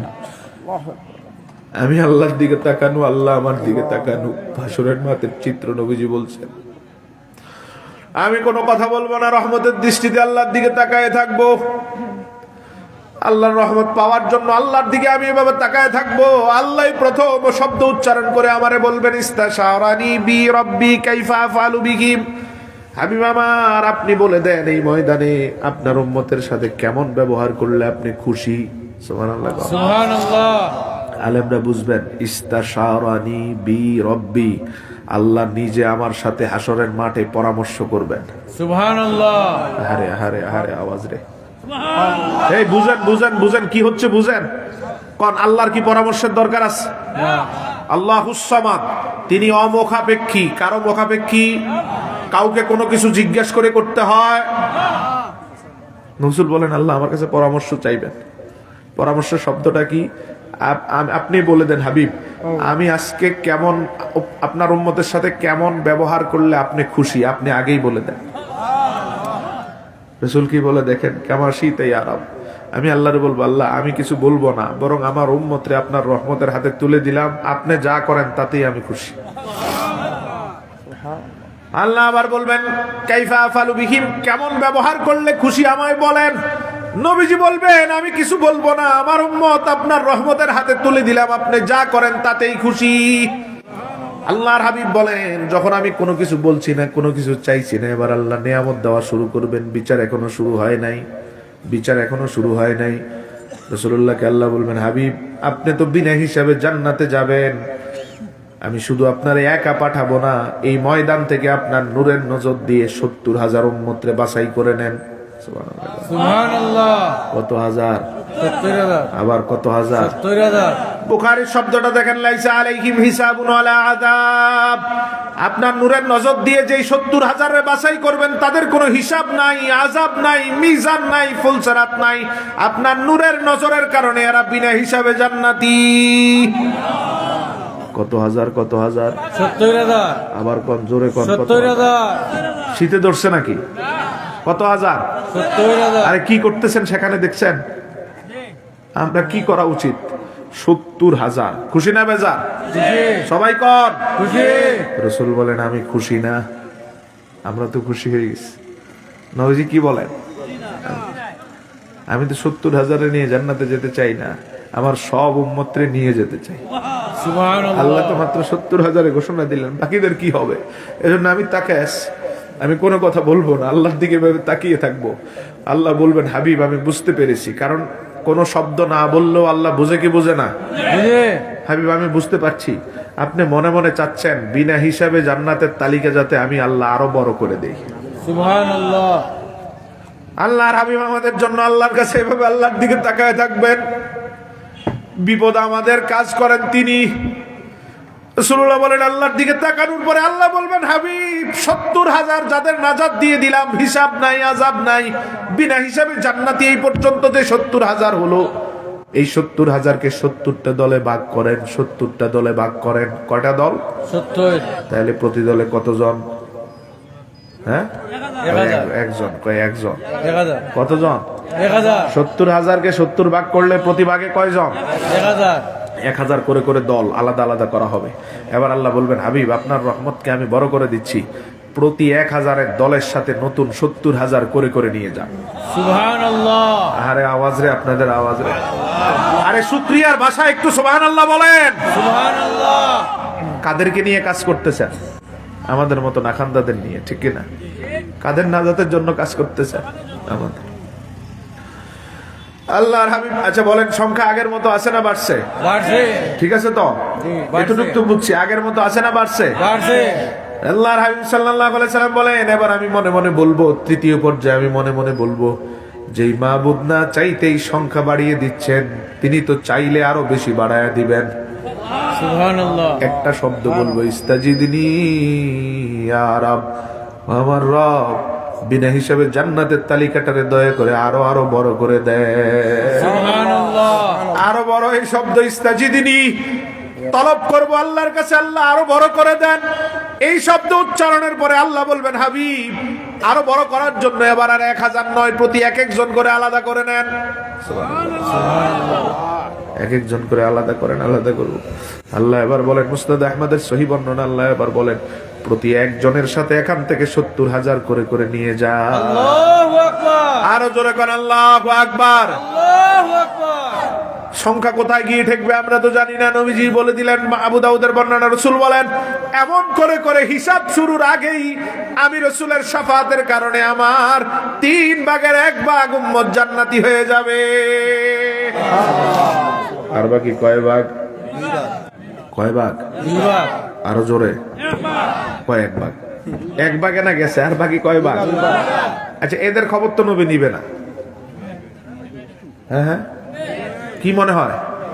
ধরুন এই 2 ভাগের মধ্যে আমরাই আছি, নিবেন? নিবেন তাকাবেন? ইনশাআল্লাহ। রহমত দিবেন?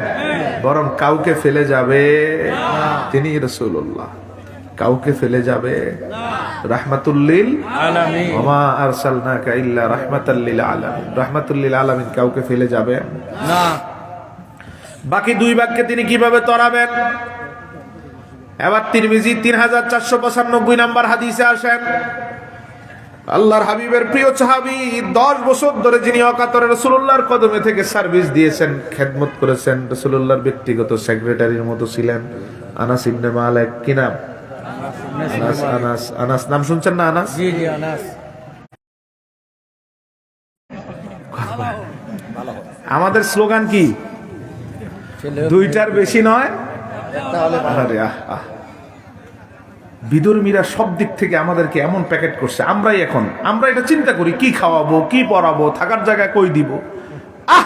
রাসূল বলেন কিয়ামতের ময়দানে যার সন্তান যত বেশি সে থাকবে আমার তত কাছে। আনাস বলেন, ইয়া রাসূলুল্লাহ, আপনার কাছে থাকতে চাই। রাসূলুল্লাহ সাল্লাল্লাহু আলাইহি ওয়াসাল্লাম আনাসকে বললেন, আল্লাহুম্মা আকসির মালাহু ওয়া ওয়ালাদা, আল্লাহ তারে তুমি সন্তান বাড়িয়ে দিয়ে আমার কাছে কবুল করো। আল্লাহু আকবার। আল্লাহু আকবার। রাসূলের কাছে থাকতে হবে। এজন্য কোন সাহাবী, আমরা যেটা গ্রহণ করি জন্ম নিয়ন্ত্রণের নামে কুফরি মতবাদ, হারাম মতবাদ, কোন সাহাবী এর ধারে কাছেও যায় না, স্পষ্ট হারাম। জন্ম নিয়ন্ত্রণ বিদুর্মীরা আমাদেরকে কাবু করার জন্য, প্যাকেট করার জন্য, রাসূলের কদম থেকে দূরে সরানোর জন্য একের পর এক এই ধরনের প্যাকেজ আবিষ্কার করে, ঠিক কিনা? এবং এগুলোর জন্য দেখবেন কাজ করে ওদের শাখা প্রতিষ্ঠানগুলো। বাংলাদেশে সবচেয়ে বেশি কাজ করে ব্রাক। কে? কার প্রোডাকশন এটা? আমেরিকা। ওদের। সরকারও যতটুকু আন্তরিক না জন্ম নিয়ন্ত্রণের জন্য, এরা প্রত্যেক ঘরে ঘরে পৌঁছায়, আমাদের মহিলাদেরকে কাবু করে ফেলছে, ঠিক না? রাসূলুল্লাহ সাল্লাল্লাহু আলাইহি ওয়াসাল্লাম বিয়ে করার সময় বলছেন, বিয়ে করার সময় ওই রকম মেয়ে দেখে বিয়ে করো যে যাকে দেখলে তুমি শান্তি পাবা আর যে তোমার বেশি সন্তান দিতে পারে। আমরা বিয়ে করার সময় কি দেখি? হ্যাঁ, না না, সিলেটে কার আত্মীয় আমেরিকা অথবা লন্ডনে আছে, ঠিক না? আমাদের কুমিল্লা আমরা দেখি টাকা পয়সা কার যত কত বেশি, প্রভাব প্রতিপত্তি কার বেশি। আপনাদের এখানে শুধু লন্ডন খোঁজ করে, বিয়ের সময় দেখে আশেপাশে লন্ডন থাকলেও তারে টেনে নিতে পারে। আর অন্য এর দিনদারিত্ব থাকুক বা না থাকুক, মুখে দাড়ি থাকুক বা না থাকুক, আল্লাহর ব্যাপারে সচেতনতা থাকুক বা না থাকুক, লন্ডনই হইলেই হল, ঠিক না? রাসূল বললেন বিয়ে করার সময় প্রথম দেখবা কোন মেয়ে তোমারে বেশি সন্তান দিবে। সাহাবায়ে কেরাম বলেন, ইয়া রাসূলুল্লাহ, বিয়ের আগে বুঝবো কেমনে সন্তান বেশি দিবে না কম দিবে? রাসূল বলেন, মেয়ের মার দিকে তাকাও, ওই মেয়ের মায়ের সন্তান বেশি থাকলে ওর ঘরে জন্ম নেওয়া মেয়েও তোমারে সন্তান বেশি দিবে। সুবহানাল্লাহ। প্রত্যেকটা স্টেপে স্টেপে বেশি সন্তানের জন্য যেই রাসূল চেষ্টা কষ্ট আর তালিম দিয়েছেন, সেই রাসূলুল্লাহর উম্মত দাবিদার, এরা স্লোগান দেয় একটার দুইটার বেশি নয়, একটা হলে নাউজুবিল্লাহ কন। কোন ইমানদার এই কথা তার মুখ দিয়ে বের করতে পারে? কিছু একটা বললে এটা নিজের মধ্যে নিয়ে নিতে হবে। কে শিখালো আপনারে? রিজিকের চিন্তা আপনার না আল্লাহ? ওমা মিন দাব্বাতিন ফিল আরদ ইল্লা আলাল্লাহি রিজকুহা। আল্লাহ বলেন, তো কে তোর মাথায় এটা দিল? আমি আল্লাহ পুরো পৃথিবীর বিচরণকারী সবার রিজিক আমার হাতে দিয়ে নিয়েছি। সুবহানাল্লাহ। এটা আমার হাতে, তোর চিন্তার বিষয় না। তোর কোন সন্তান কিভাবে এস্টাবলিশ হবে এটা কার হাতে? আল্লাহর। আগেই চিন্তা করে থাকে দুইটার বেশি হলে জায়গা দিব কই? এইরকম চিন্তা কখনোই আমরা মাথায় আনবো না। আনাস ইবনে মালিক আল্লাহর হাবিবের কাছে আসলেন, এসে বললেন, ইয়া রাসূলুল্লাহ, কিয়ামতের ময়দানে আমি আনাস যদি আটকে যাই তাহলে কি হবে? আমি চাই আপনি আমারে সুপারিশ করে জান্নাতে নিবেন। সালতুন নবী সাল্লাল্লাহু আলাইহি ওয়াসাল্লাম ইয়াশফা আলী ইয়াউমাল কিয়ামাহ। আনাস বলেন, ইয়া রাসূলুল্লাহ, আমি আটকে গেলে আপনার দরবারে সুপারিশ ভিক্ষা চাই, দয়া করে আপনি আমারে সুপারিশ করবেন। সুবহানাল্লাহ। সুবহানাল্লাহ। কি চান? কি চান? সুপারিশ। কার কাছে চান? নবীজির কাছে। ভালো করে কথা বুঝে উত্তর দিবেন। কি চান? সুপারিশ। কার কাছে? নবীজির কাছে। আসেন, সাহাবী রাসূলের কাছে সুপারিশ ভিক্ষা চায়। আর 1400 বছর পরে বর্তমান বাংলাদেশের সবচেয়ে বড় ফিতনা, সবচেয়ে বড় আযাব, সবচেয়ে বড় বিশৃঙ্খলাকারী গজব, আহলে হাদিস নামে আহলে খবিশ। কথা বলেন না? সন্দেহ আছে না? এই আহলে হাদিসের শায়েখরা বলে নবীর কাছে সুপারিশ চাওয়া হারাম। নাউযুবিল্লাহ মিন যালিক। সাহাবী, খুদ সাহাবী, বুখারী মুসলিমের শর্তে সহিহ হাদিসে স্টেটমেন্ট, সাহাবী এসে রাসূলের কাছে সাআলতু এই শব্দ দিয়ে বলছেন, সুয়াল করছি, ভিক্ষা চাচ্ছি রাসূলের কাছে সুপারিশ। 1400 বছর পরে এরা এসে বলে নবীর কাছে নাকি সুপারিশ চাওয়া হারাম। নাউযুবিল্লাহ মিন যালিক। কোরআন হাদিসের সাথে এদের কোনো সম্পর্ক আছে? না আছে? না ইসলামের সাথে, না মুসলমানের সাথে? না। আসলেও আমরা দেখি এদের সম্পর্ক আমাদের সাথে না, মুসলমানের সাথে না, ইসলামের সাথে না, কোরআন হাদিসের সাথে না, এদের সম্পর্ক সরাসরি ইসরায়েলের সাথে। ঠিক এদের সম্পর্ক কুখ্যাত সন্ত্রাসী রাষ্ট্র ভারতের রয়ের সাথে, ঠিক কিনা বলেন? এদের আবিষ্কারও ভারত থেকে, এরা আমাদের না, এরা ভারতীয় প্রোডাক্ট। ঠিক এদেরকে কৌশলে আমাদের দেশে সেট আপ করা হচ্ছে যাতে আমাদের দেশের মুসলমান এবং সমাজকে ভেঙ্গে টুকরা টুকরা করা হয়। ঠিক দাদার যুগের মানুষেরা এক মসজিদে নামাজ পড়ছে, বাবার যুগেও পড়ছে, এখন এরা বের হয়ে আলাদা মসজিদ দিয়ে কয় এটা সহিহ হাদিসের মসজিদ। চিন্তা করছেন, এক সমাজ ভেঙ্গে টুকরা টুকরা করে দিচ্ছে। আল্লাহ এমন এমন জিনিস আবিষ্কার করতেছে যার সাথে ইসলামের কোনো সম্পর্ক নাই। এই যে কুদরতুল্লাহ মসজিদে কি করছে মনে আছে? হ্যাঁ, বাংলায় খুতবা, জুমার খুতবা বাংলায় এক খবিসের আমদানি হয়েছে। হ্যাঁ, সিলেটেই তো বাংলায় খুতবা শুরু করছে। দেখেন, অলিয়া উলিয়ার ধন্য এই সিলেট। এই সিলেটের ভূখণ্ড বাংলাদেশের অন্য অন্য জেলার থেকে আলাদা না? আমি অন্য জেলার, তারপরেও বলছি আলাদা। কেন? আপনাদের কারণে আলাদা না, লক্ষাধিক আল্লাহর অলির পদচারণা হয়েছে এই জমিনে। ঠিক আল্লাহর অলিদের কদম মুবারকের বরকতে এই জমিনটা ইসলামের জন্য উর্বর, ঠিক কিনা? ঠিক। এই জমিনে এই মানুষদেরকে ধোঁকা দেওয়ার জন্য সিলেটের মতো মূল জায়গায় কুদরাতুল্লাহ মার্কেটে দাঁড়ায় বাংলা খুতবা দেয়। চিন্তা করেন মিশন কত বড় দূর। আল্লাহ এই সমস্ত ফিতনাবাজদের থেকে আমাদেরকে হেফাজত করে, বলেন আমিন। আরো জোরে বলেন আমিন। আমিন। আনাস ইবনে মালিক বলেন, ইয়া রাসূলুল্লাহ, আমি আপনার দরবারে সুপারিশ চাই। নবীজি বলেন, আনা ফাইল, আমি তোমার জন্য নয়, কিয়ামত পর্যন্ত আমার সব উম্মতের জন্য করব। আনাস বলেন, কোথায় খুঁজে পাবো আপনার বিশাল হাসরের মাঠ? আল্লাহর হাবিব প্রথমে বললেন, ফাতলুবনি ইনদাস সিরাত। রে আনাস, 50,000 বছরের কিয়ামতের মাঠে সবচেয়ে বড় ফিতনার জায়গার নাম ফুলসিরাত। কি নাম?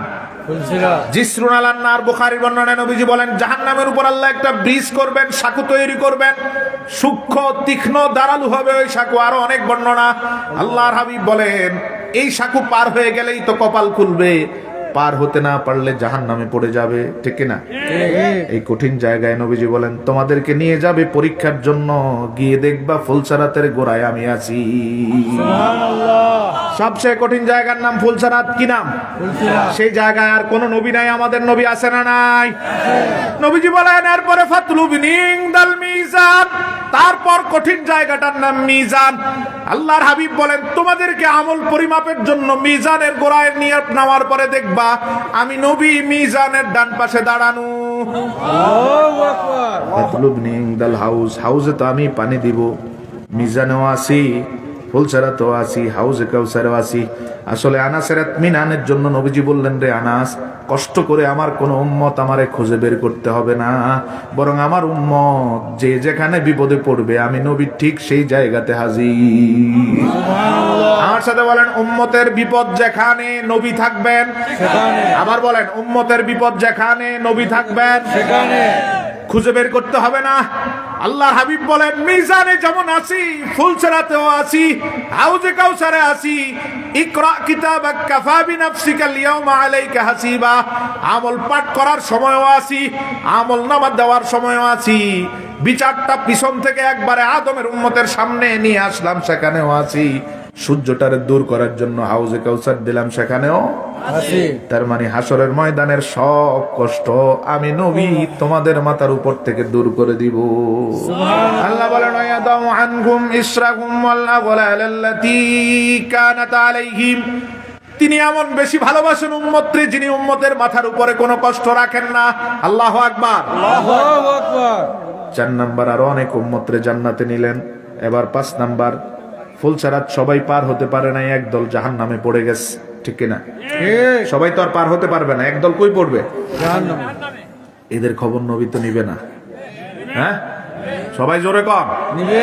আকীদা আছে না নাই? বিশ্বাস আছে না নাই? নাকি ওই আহলে খবিশের মতো? এদের এত আকীদা তো আর ভেঙে বলা সম্ভব না। এদের আকীদা দেখেন, নিকৃষ্ট আকীদার সব তাদের ভিতরে আছে। এদের একটা বলে, একটু আগে আমি আপনাদের সব ভেঙে বলেছি, এদের একজন বলতেছে হাসরের ময়দানে বিচারের সময় নবী নিজেই তো পেরেশান থাকবে। আসলে বুখারীর হাদিসটা কি? রাসূল বলেন, আল্লাহ প্রথমে বলবেন, হাবিব আপনি তো বিনা হিসাবে যাবেন, বরং আপনার নূরের নজরের কারণে আপনার অসংখ্য উম্মত তারাও বিনা হিসাবে জান্নাতে যাবে।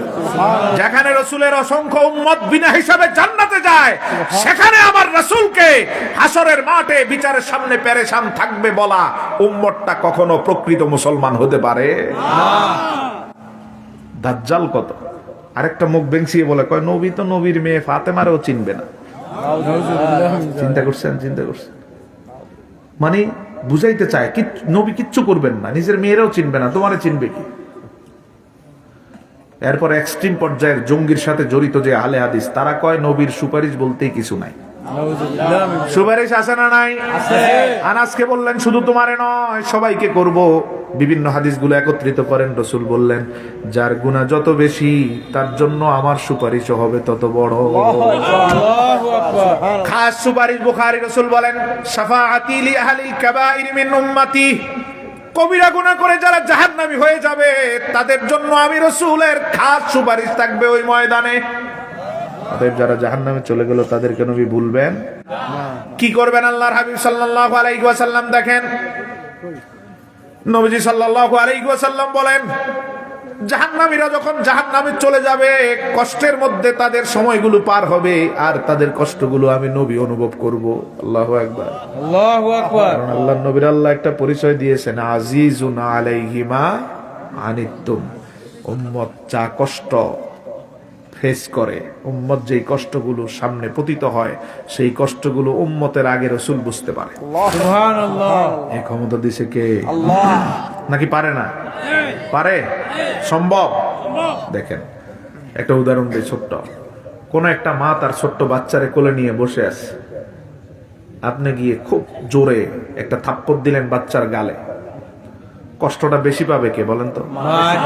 ঠিক তো? কেন? আমি তো মার গায়ে স্পর্শ করি নাই, থাপ্পড় দিছি বাচ্চারে, কষ্ট পাইছে কে? বাচ্চা যা পাইছে তার থেকেও কয়েক গুণ বেশি। কেন? কারণ এই মাটা এই বাচ্চাটারে পৃথিবীর আর সবার থেকে বেশি ভালোবাসে, ঠিক কিনা? যার কারণে বাচ্চার কষ্টটা তিনি অন্তর থেকে অনুভব করেন। আর আমাদেরকে তো পৃথিবীর যে কোনো মায়ের থেকে লক্ষ কোটি গুণ বেশি ভালোবাসেন রাসূলুল্লাহ। এই জন্য আমাদের গায়ে কোনো আঘাত আসার আগেই, আমরা অনুভব করার আগেই তার রাসূল অনুভব করে। আল্লাহু আকবার বলেন। আল্লাহ সুবহানাহু ওয়া তাআলা বলেন, আজিজুন আলাইহি মা আনিতুম। তিনি এমন হাবিব যিনি উম্মতের কষ্ট, দুঃখ, বেদনাগুলো অনুভব করেন, মাথার উপর থেকে দূর করে দেন। জাহান্নামীরা জাহান্নামে জ্বলবে, কষ্ট পাবেন রাসূলুল্লাহ। আল্লাহর হাবিব বলেন, এতক্ষণ তো আমি হাত তুলে মুনাজাত করেছি উম্মতের নাজাতের জন্য, আল্লাহর দিকে চেয়েছিলাম, কান্না করেছি, কথা বলেছি। যখন দেখবো আমার জাহান্নামীরা অতি কষ্টে আছে, জাহান্নামী উম্মতগুলো কষ্টের মধ্যে দিনপাত করতেছে, আমি নবীজি তাদের উদ্ধারের জন্য এই প্রথম আল্লাহর সামনে গিয়ে সেজদায় পড়ে যাব। সুবহানাল্লাহ। প্রথমে সেজদা দিবেন রাসূল।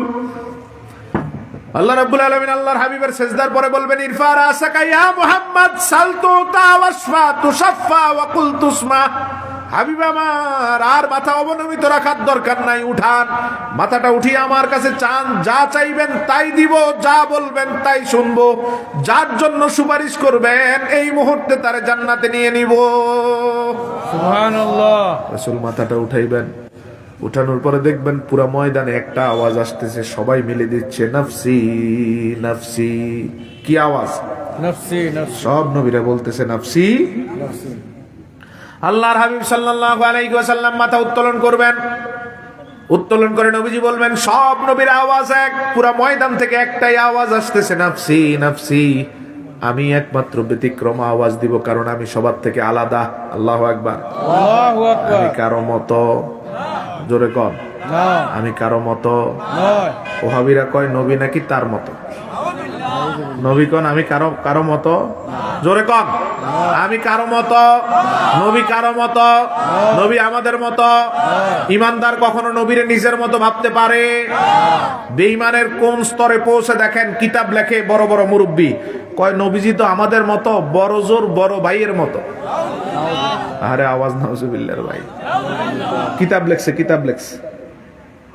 অনেক বড় আকাবের এলেমস, কিন্তু রসুলের বিদ্বেষ তার অন্তরে সবচেয়ে বেশি। রশিদ আহমদ গাঙ্গুহি নাম শুনছেন? শুনেন নাই? গিদাবলেক্স ওহাবিদের সবচেয়ে বড় মাওলানা মৌলভী। নবী নাকি তার বড় ভাইয়ের মতো। নাউজুবিল্লাহ কন। আল্লাহর হাবিব সাল্লাল্লাহু আলাইহি সাল্লাম বলেন, পুরো ময়দানে আওয়াজ আসবে নাফসি নাফসি। আমি মাথা উত্তোলন করে ব্যতিক্রম আওয়াজ দিয়ে আমি আল্লাহরে বলবো উম্মতি উম্মতি। আল্লাহ, আমার নিজের চাওয়ার কিছু নাই। আমি আপনার কাছে আমার ব্যাপারে কিচ্ছু চাই না, আমার পরিবারের জন্য চাই না। আমি চাই আমার জাহান্নামী উম্মত গুলারে বের করে দেন। কষ্টে আছে আমার জাহান্নামী উম্মত, আমি চাই তাদের বের করে দেন। আল্লাহ বলবেন ফায়াহুদ্দুলি হাদ্দান, আল্লাহ একটা সীমানা দিয়ে দিবেন জাহান্নামের ভিতর। কি দিবেন? সীমানা তো বুঝেন। সীমানা নির্ধারণ করে বললেন ফাআখরিজুহুম মিনান নারি ওয়া আদখিলুহুমুল জান্নাহ। এই সীমানার ভিতর রাসূলের যত উম্মত রে পাও এই মুহূর্তে বের করে জান্নাতে নিয়ে যাও। সুবহানাল্লাহ। নিজের কারণে না নবীর কারণে? নবীর কারণে। আমলের বড়াই না, আমলের কারণে। কিসের কারণে? নবীর কারণে। আল্লাহর হাবিব সাল্লাল্লাহু আলাইহি সাল্লাম নাকি মনে করেন জাহাজটা আজ থাকবে ওইখানে? না। হ্যাঁ, জাহাজে করে করে নাকি পিশাব পার করুক। পীরেরই খবর থাকবে না, ঠিক কিনা? ঠিক। পীরের তুলে দুনা হবে, যে আকীদা পীরের আর পীরের বাবার দাদা, ওই পীরের অস্তিত্ব নিয়েই টানাটানি, ঠিক না? বা ঠিক? পীর নাকি তার মুরিদরে জাহাজ দিয়ে দিয়ে পার করবে। নাউজুবিল্লাহ। আল্লাহর হাবিব সাল্লাল্লাহু আলাইহি সাল্লাম বলেন, আল্লাহ আমারে যখন বলবেন চান, আমি বলবো উম্মতি উম্মতি। উম্মতকে নিয়ে আমার সব চাওয়া, উম্মতকে নিয়ে আমার সকল চাহিদা, আমার যত চিন্তা, আমার জন্য আমার কোনো চিন্তা নাই, আমি কিছু চাই না আমারে নিয়ে। আপনি দয়া করে আমার উম্মত গুলারে জাহান্নাম থেকে বের করে দেন। সীমানা দিয়ে আল্লাহ বলবেন এই সীমার ভিতর থেকে বের করো যারে পাও। রাসূল বলেন বের করার পরে আমি তাকাবো, তাকিয়ে দেখবো সবাই বের হয় নাই, আরো অনেকে রয়ে গেছে। এদেরকে উদ্ধার করার জন্য আমি নবী আরেকটা সেজদা দিব আমার আল্লাহর সামনে। এটা কত নাম্বার সেজদা?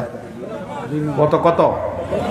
আল্লাহর হাবিব সাল্লাল্লাহু আলাইহি ওয়াসাল্লাম বলেন দ্বিতীয় সেজদার পরে আল্লাহ বলবেন ইরফা রাসাকা ইয়া মুহাম্মদ সালতু তাওয়াশফা তুশাফা ওয়া কুল তুসমা।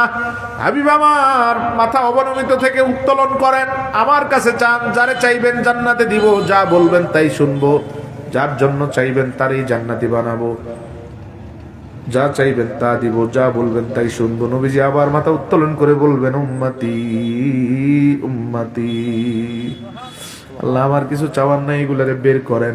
আরেকটা সীমানা আরো বড় করে দিবেন, আরো বড় করে দিবেন। এরপরে বলবেন এই সীমানার ভিতর আপনার যত উম্মত পান সবগুলারে বের করে জান্নাতে নিয়ে যান। সুবহানাল্লাহ। আল্লাহর হাবিব সাল্লাল্লাহু আলাইহি ওয়াসাল্লাম বলেন আমি আবার তাকায় দেখবো, আবার দাগি দাগি আসামিগুলো দেখবো, তারা বের হতে পারে নাই, সবাই বের হয়ে গেছে। কিন্তু এরা তো আমার উম্মত, আমি তো উম্মতরে ভুলে যেতে পারি, উম্মতের মাথার উপর কোনো কষ্ট রেখে দিতে পারি না। অন্য নবীদের মতো উম্মতকে ভুলে নিজে গিয়ে বসি নাই, উম্মতের কথা মন থেকে ভুলে দেই নাই, উম্মতের জন্য আল্লাহর কাছে চাওয়া বন্ধ করি নাই। আমি তো উম্মতের জন্য বেকার। আমি আল্লাহর সামনে এবার তৃতীয় সেজদাটা দিয়ে দিব। সুবহানাল্লাহ। সুবহানাল্লাহ। যতক্ষণ উম্মত বের হতে না পারবে ততক্ষণ আমার নবীর চেষ্টা কষ্ট বন্ধ হবে না। আর তোমরা করো দুনিয়ায় রাসূলের বিরুদ্ধে ফতোয়াবাজি, ঠিক না? নবী কি করতেছেন আর আমরা কি করি? আল্লাহ ক্ষমা করুক, বলে না আমি। আমিন। আমাদের কাজ ফতুয়া দেওয়া না, বরং আমাদের কাজ ভালোবাসা, ঠিক না বেঠে? উম্মত কখনো ফতুয়াবাজিতে লিপ্ত হতে পারে না। আল্লাহর হাবিব সাল্লাল্লাহু আলাইহি সাল্লাম বলেন এবার 3 নাম্বার সেজদার পরে আল্লাহ আবার মাথা উত্তোলন করে বলবেন ইরফা রাসাকা ইয়া মুহাম্মদ সালতু তাওয়াশফা তুশাফা ওয়া কুল তুসমা। আমার কাছে চান, যা চাইবেন দিব, যা বলবেন শুনবো, যারে জান্নাতে নিতে বলবেন জান্নাতে নিব। এবার আল্লাহ বলবেন আর কয়বার মাথা নামাবেন? আমভাবে আমি দিয়ে দিচ্ছি আখরিজমান ক্বালা লা ইলাহা ইল্লাল্লাহু মুখলিসা। নবী আমার জীবনে একবার যারা ইখলাসের সাথে লা ইলাহা ইল্লাল্লাহ বলেছে ওই সব উম্মত গুলারে দয়া করে বের করে নিয়ে যা। সুবহানাল্লাহ। কয়বার? কয়বার? লা ইলাহা ইল্লাল্লাহ। শুধু জিকির করার জন্য না, অন্তরের দিকে তাকিয়ে ওই কথাটা স্মরণ করেন। একটা লা ইলাহা ইল্লাল্লাহ যদি ইখলাসের সাথে কবুল হয়, এক ঝটকায় নবীজি তাদের বের করবে। লা ইলাহা ইল্লাল্লাহ, লা ইলাহা ইল্লাল্লাহ। লা ইলাহা লা ইলাহা ইল্লাল্লাহ লা ইলাহা লা ইলাহা ইল্লাল্লাহু মুহাম্মাদুর রাসূলুল্লাহ সাল্লাল্লাহু আলাইহি ওয়াসাল্লাম। আল্লাহর হাবিব সাল্লাল্লাহু আলাইহি ওয়াসাল্লাম বলেন, আল্লাহ আমারে বলবেন এমন একবার লা ইলাহা ইল্লাল্লাহ মুখ দিয়ে বলা মানুষটারও বের করে নেন, অন্তর থেকে বলা মানুষটারও বের করে নেন, উম্মতটাকেও বের করে নেন। রাসূল বলেন এমন সুযোগ পাওয়ার পরে আমি এক ঝটকায় আমার উম্মতগুলোরে জাহান্নাম থেকে বের করে লক্ষ্য করব। এবার তাকিয়ে দেখব হাত্তা লা ইয়াবকা ফিন্নারি ইল্লা মান হাবাসাহুল কোরআন। এবার আমি তাকায় দেখব, তাকানোর পরে দেখব আমার আর একটা উম্মত জাহান্নামে নাই। সুবহানাল্লাহ। সবগুলারে বের করে দিয়েছেন নবীজি। আল্লাহু আকবার। আল্লাহর হাবিব সাল্লাল্লাহু আলাইহি সাল্লাম বলেন, এতক্ষণ উম্মত জাহান্নামে ছিল বিদায় আমি আল্লাহর সামনে উম্মতকে বের করার কাজে ব্যস্ত ছিলাম। এখনো পর্যন্ত আমি জান্নাতের দরজায় যাই নাই। এখান থেকে উম্মত জান্নাতি হয়ে হয়ে জান্নাতের কাছে গিয়ে হাজির, কিন্তু দরজা কারো জন্যই খোলা হচ্ছে না, দরজা বন্ধ, জান্নাতে কেউ ঢুকতে পারছে না। জান্নাতের মাঠে আরাফ মাঠে গিয়ে সবাই দাঁড়ানো। জান্নাতের সামনের চত্বরটার নাম হবে আরাফ। কি নাম? আবার কম। কোরআনে একটা সূরা আছে এই নামে। এই নামটা মূলত জান্নাতের করিডোর চত্বরের নাম। সামনে যে লবি থাকবে এই লবিটার নাম থাকবে আরাফ। রাসূলুল্লাহ সাল্লাল্লাহু আলাইহি সাল্লাম বলেন, সবাই গিয়ে আরাফ চত্বরে দাঁড়ানো, সবাই দাঁড়িয়ে আছে, জান্নাতের দরজা খোলা হচ্ছে না। নবীর একের পর এক গিয়ে নক করছে। আদম আলাইহিস সালাম গিয়ে নক করলেন। ঠক ঠক আওয়াজ করার পরে ফেরেশতা বলল, মান আনতা, কে আপনি দরজায় নক করেন? আদম বলল, আনা আদমুস সফিউল্লাহ, আমি আদম আসছি, খোলো। ফেরেশতা বলে, খোলার অনুমতি নাই। আল্লাহু আকবার। আল্লাহু আকবার। খোলার অনুমতি নাই। ফিরে গেলেন। এবার আল্লাহর হাবিব সাল্লাল্লাহু আলাইহি সাল্লাম বলেন, ইব্রাহিম আলাইহিস সালাম এসে দরজায় কড়া নেড়ে বলল, আনা ইব্রাহিম খলিলুল্লাহ, আমি আল্লাহর বন্ধু ইব্রাহিম আসছি, খোলো। ভিতরের খাজান ফেরেশতা বলবে, খোলার অনুমতি নাই। চলে গেল ইব্রাহিম। মুসা আসলো, বলল, আনা মুসা কালিমুল্লাহ, আমি মুসা আসছি, খোলো। আল্লাহর সাথে কথা বলার সামর্থ্য পেয়েছি দুনিয়ায়, সেই মুসা, খোলো। ফেরেশতা বলবে, খোলার অনুমতি নাই। ঈসা এসে বলবে, আনা ঈসা রূহুল্লাহ, আমি ঈসা আসছি, খোলো। নবীরা এসে বারবার নিজের পরিচয় দিচ্ছেন, আওয়াজ দিচ্ছেন, খোলার অনুরোধ করছেন, কিন্তু খোলা হচ্ছে না। নবীজি বলেন, আমি একবারের জন্য যাই নাই। আমার সব উম্মত যখন নাজাত পেয়ে গেল, আমার আর যখন উম্মতকে নিয়ে কোনো পেরেশানি নাই, আমি আবার জান্নাতের দরজায় গেলাম। জান্নাতের দরজায় গিয়ে আওয়াজ করলাম, নক করলাম। ভিতর থেকে খাজেন বলল, মান আনতা, কে আপনি? এই কথা বলার সাথে সাথে আমি আমার পরিচয় প্রকাশ করে বললাম, আনা মুহাম্মাদুর রাসূলুল্লাহ। আল্লাহর হাবিব সাল্লাল্লাহু আলাইহি ওয়াসাল্লাম বলেন, আমি আমার নাম মোবারক বললাম, আনা মুহাম্মাদুর রাসূলুল্লাহ সাল্লাল্লাহু আলাইহি ওয়াসাল্লাম। হাদিস সাক্ষী, সহিহ মুসলিমের বর্ণনা সাক্ষী, আল্লাহর হাবিবের নামটা বলতে দেরি, ঠাস করে ফেরেশতা দরজা খুলতে দেরি করে নাই। আল্লাহু আকবার। ফেরেশতা বললেন, হাবিব আমার কেন খুলি নাই শুনে নেন।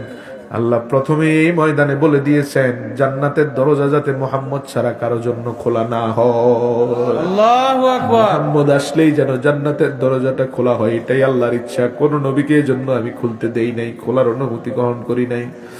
আল্লাহর হাবিব বলেন, যখন জান্নাতের দরজাটা খোলা হলো, আমার উম্মত গুলো জান্নাতের ফয়সালা তো আগেই পেয়ে গেছে, ঠিক না ঠিক? আগেই তো নবীজি সবগুলারে বের করে নিয়ে এসেছে।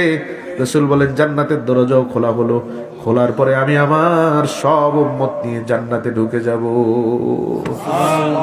কষ্ট আছে না গেছে? গেছে। আছে গেছে। আছে না গেছে? এমনি চলে গেছে না। যিনি দূর করেছেন তিনি মুহাম্মাদুর রাসূলুল্লাহ সাল্লাল্লাহু আলাইহি ওয়াসাল্লাম। অতএব ওনার বিরুদ্ধে কোনো ফতোয়াবাজি সহ্য করা হবে? জোরে করতে বলতে হবে, কোনো ফতোয়াবাজি সহ্য করা হবে?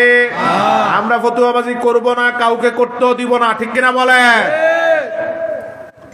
সব ফতুয়া রাসূলুল্লাহকে নিয়ে, এক এক বিষয়কে নিয়ে এক এক রকম ফতুয়া, ঠিক কিনা? মিলাদুন নবী মাস আসলে একরকম ফতুয়া। একটু দাঁড়িয়ে নবীরে সালাম দিবেন, সুযোগ নাই, চেহারা কালো হয় এক দলের। রাসূলুল্লাহর একটু দাঁড়িয়ে সালাম দিবেন, চেহারা কালো হয়ে যায়, ফতুয়া বের হয়, যা ইচ্ছা তা মুখে আসে। অথচ এই লোকগুলারে আমরা দেখি তাদের মাথা থেকে পা পর্যন্ত পুরাটাই বেদাতে ভরপুর। নিজের বেদাতের ব্যাপারে এদের কখনো কোনো আপত্তি। শুধু একটা দেখাই, এদের একটা প্যাকেজ, পুরোটা বেদাতি প্যাকেজ। 3 দিনের চিল্লা, ইসলামে এর কোনো অস্তিত্ব?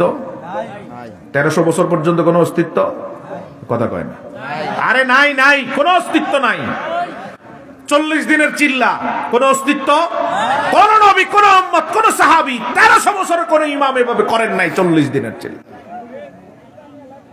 সাল চিল্লা, 1 বছরের চিল্লা, অস্তিত্ব?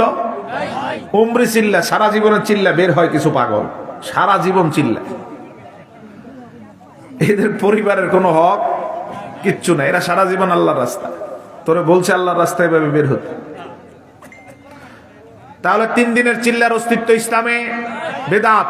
40 দিনের চিল্লা বেদাত, 1 বছরের চিল্লা বেদাত, সারা জীবনের চিল্লা বেদাত। গাছের মতো সিরিয়ালে বের হওয়া কেউ করে নাই, বেদাত। ইসলাহি জোর বেদাত, ইস্তেমা বেদাত, পুরো প্যাকেজ বেদাত করো, কোনো আপত্তি নাই। সব আপত্তি শুধু দাঁড়িয়ে নবীরে সালাম দিলে। কি আজীব দেখেন, রসুল একটু দাঁড়িয়ে মহব্বতে সালাম দিব তার আপত্তি, অথচ সে সারাদিন করে বেদাত, কোনো আপত্তি। এত গুরুত্বপূর্ণ এবং ফজিলতপূর্ণ একটা কাজে তোমাদের আপত্তি।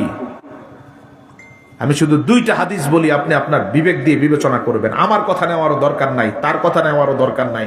আপনার অন্তরে 2টা হাদিসকে স্থাপন করেন, তারপর আপনার বিবেকের ফয়সালা দিবেন। কারো কথা নিবেন না, আল্লাহ আপনাকে বিবেকের মতো মূল্যবান আদালত দিয়েছেন, ঠিক কিনা বলেন? কারো কথা নিয়েন না, আমারটাও বাদ দেন, ওইটাও বাদ দেন, সব বাদ দেন। শুধু 2টা হাদিস দিয়ে আপনি আপনার জীবনের সিদ্ধান্ত নেন। প্রথম হাদিসটা সহিহ মুসলিমের, রাসূল বলেন, মান সাল্লামা আলাইয়া মাররাতান সাল্লামাল্লাহু আলাইহি আশরা মাররা। কেউ যদি আমি নবীরে মাত্র একটা সালাম দাও, আমার আল্লাহ তোমার নাম ধরে তোমারে 10টা সালাম দেয়। আমি দিলাম কয়টা? আল্লাহ দিলেন। হাদিস সহিহ মুসলিমের। আসেন এবার মুসনাদ আহমদের হাদিসে রাসূল বলেন, মান সাল্লামা আলাইয়া মাররাতান সাল্লামতু আলাইহি আশরা মাররা। কেউ যদি আমার একটা সালাম দাও, আমি নবী ও রওজাত থেকে তোমার নাম ধরে তোমারে 10টা সালাম দেই। সালাম দিলাম একটা, পেলাম 10টা। দিলাম একটা, পেলাম আল্লাহর তরফ থেকে 10টা, নবীজির তরফ থেকে 10টা। কয়টা হলো? দিলাম একটা, পেলাম। অতএব কোন মোল্লা মৌলবীর ফতুয়া এইরকম গুরুত্বপূর্ণ সালামের দ্বারা বন্ধ হতে পারে? বরং তোরা যত ফতুয়া দিবি, নূরের রাসূলের কদমে আমাদের মহব্বতের সালাম তত বাড়ায় দিব, ঠিক কিনা বলেন? রাসূলের সালামের ব্যাপারে তোর ফতুয়া নেওয়ার আমাদের কোনো দরকার? কে তুই তোর ফতুয়া দিয়ে রাসূলের সালামের বিবেচনা করব? ঠিক না বেঠিক? এত গুরুত্বপূর্ণ সালাম, আল্লাহ সালাম দেন, নবীজি সালাম দেন। অতএব পৃথিবীর কোন ওয়াহাবি মোল্লার ফতুয়ায় কিয়ামের মতো পবিত্র জিনিস বন্ধ হতে পারে? এবং আবার মনে রাখবেন, ইয়া রাসূলুল্লাহ স্লোগান সহ রাসূলের মহব্বতের জন্য এই জমিনে একজন আল্লাহর ওলি রক্ত দিয়েছেন, ঠিক কিনা বলেন? দিয়েছেন না? আমরা ওই আল্লাহর ওলিকে নিঃস্বার্থ আল্লাহর জন্য ভালোবাসি এবং এই বিশ্বাস লালন করি, আমাদের পীর মুর্শিদ যেই আমলের কারণে রক্ত জড়িয়েছেন, সেই আমলের জন্য আমরা আমাদের জীবন বাজিও রাখতে পারি।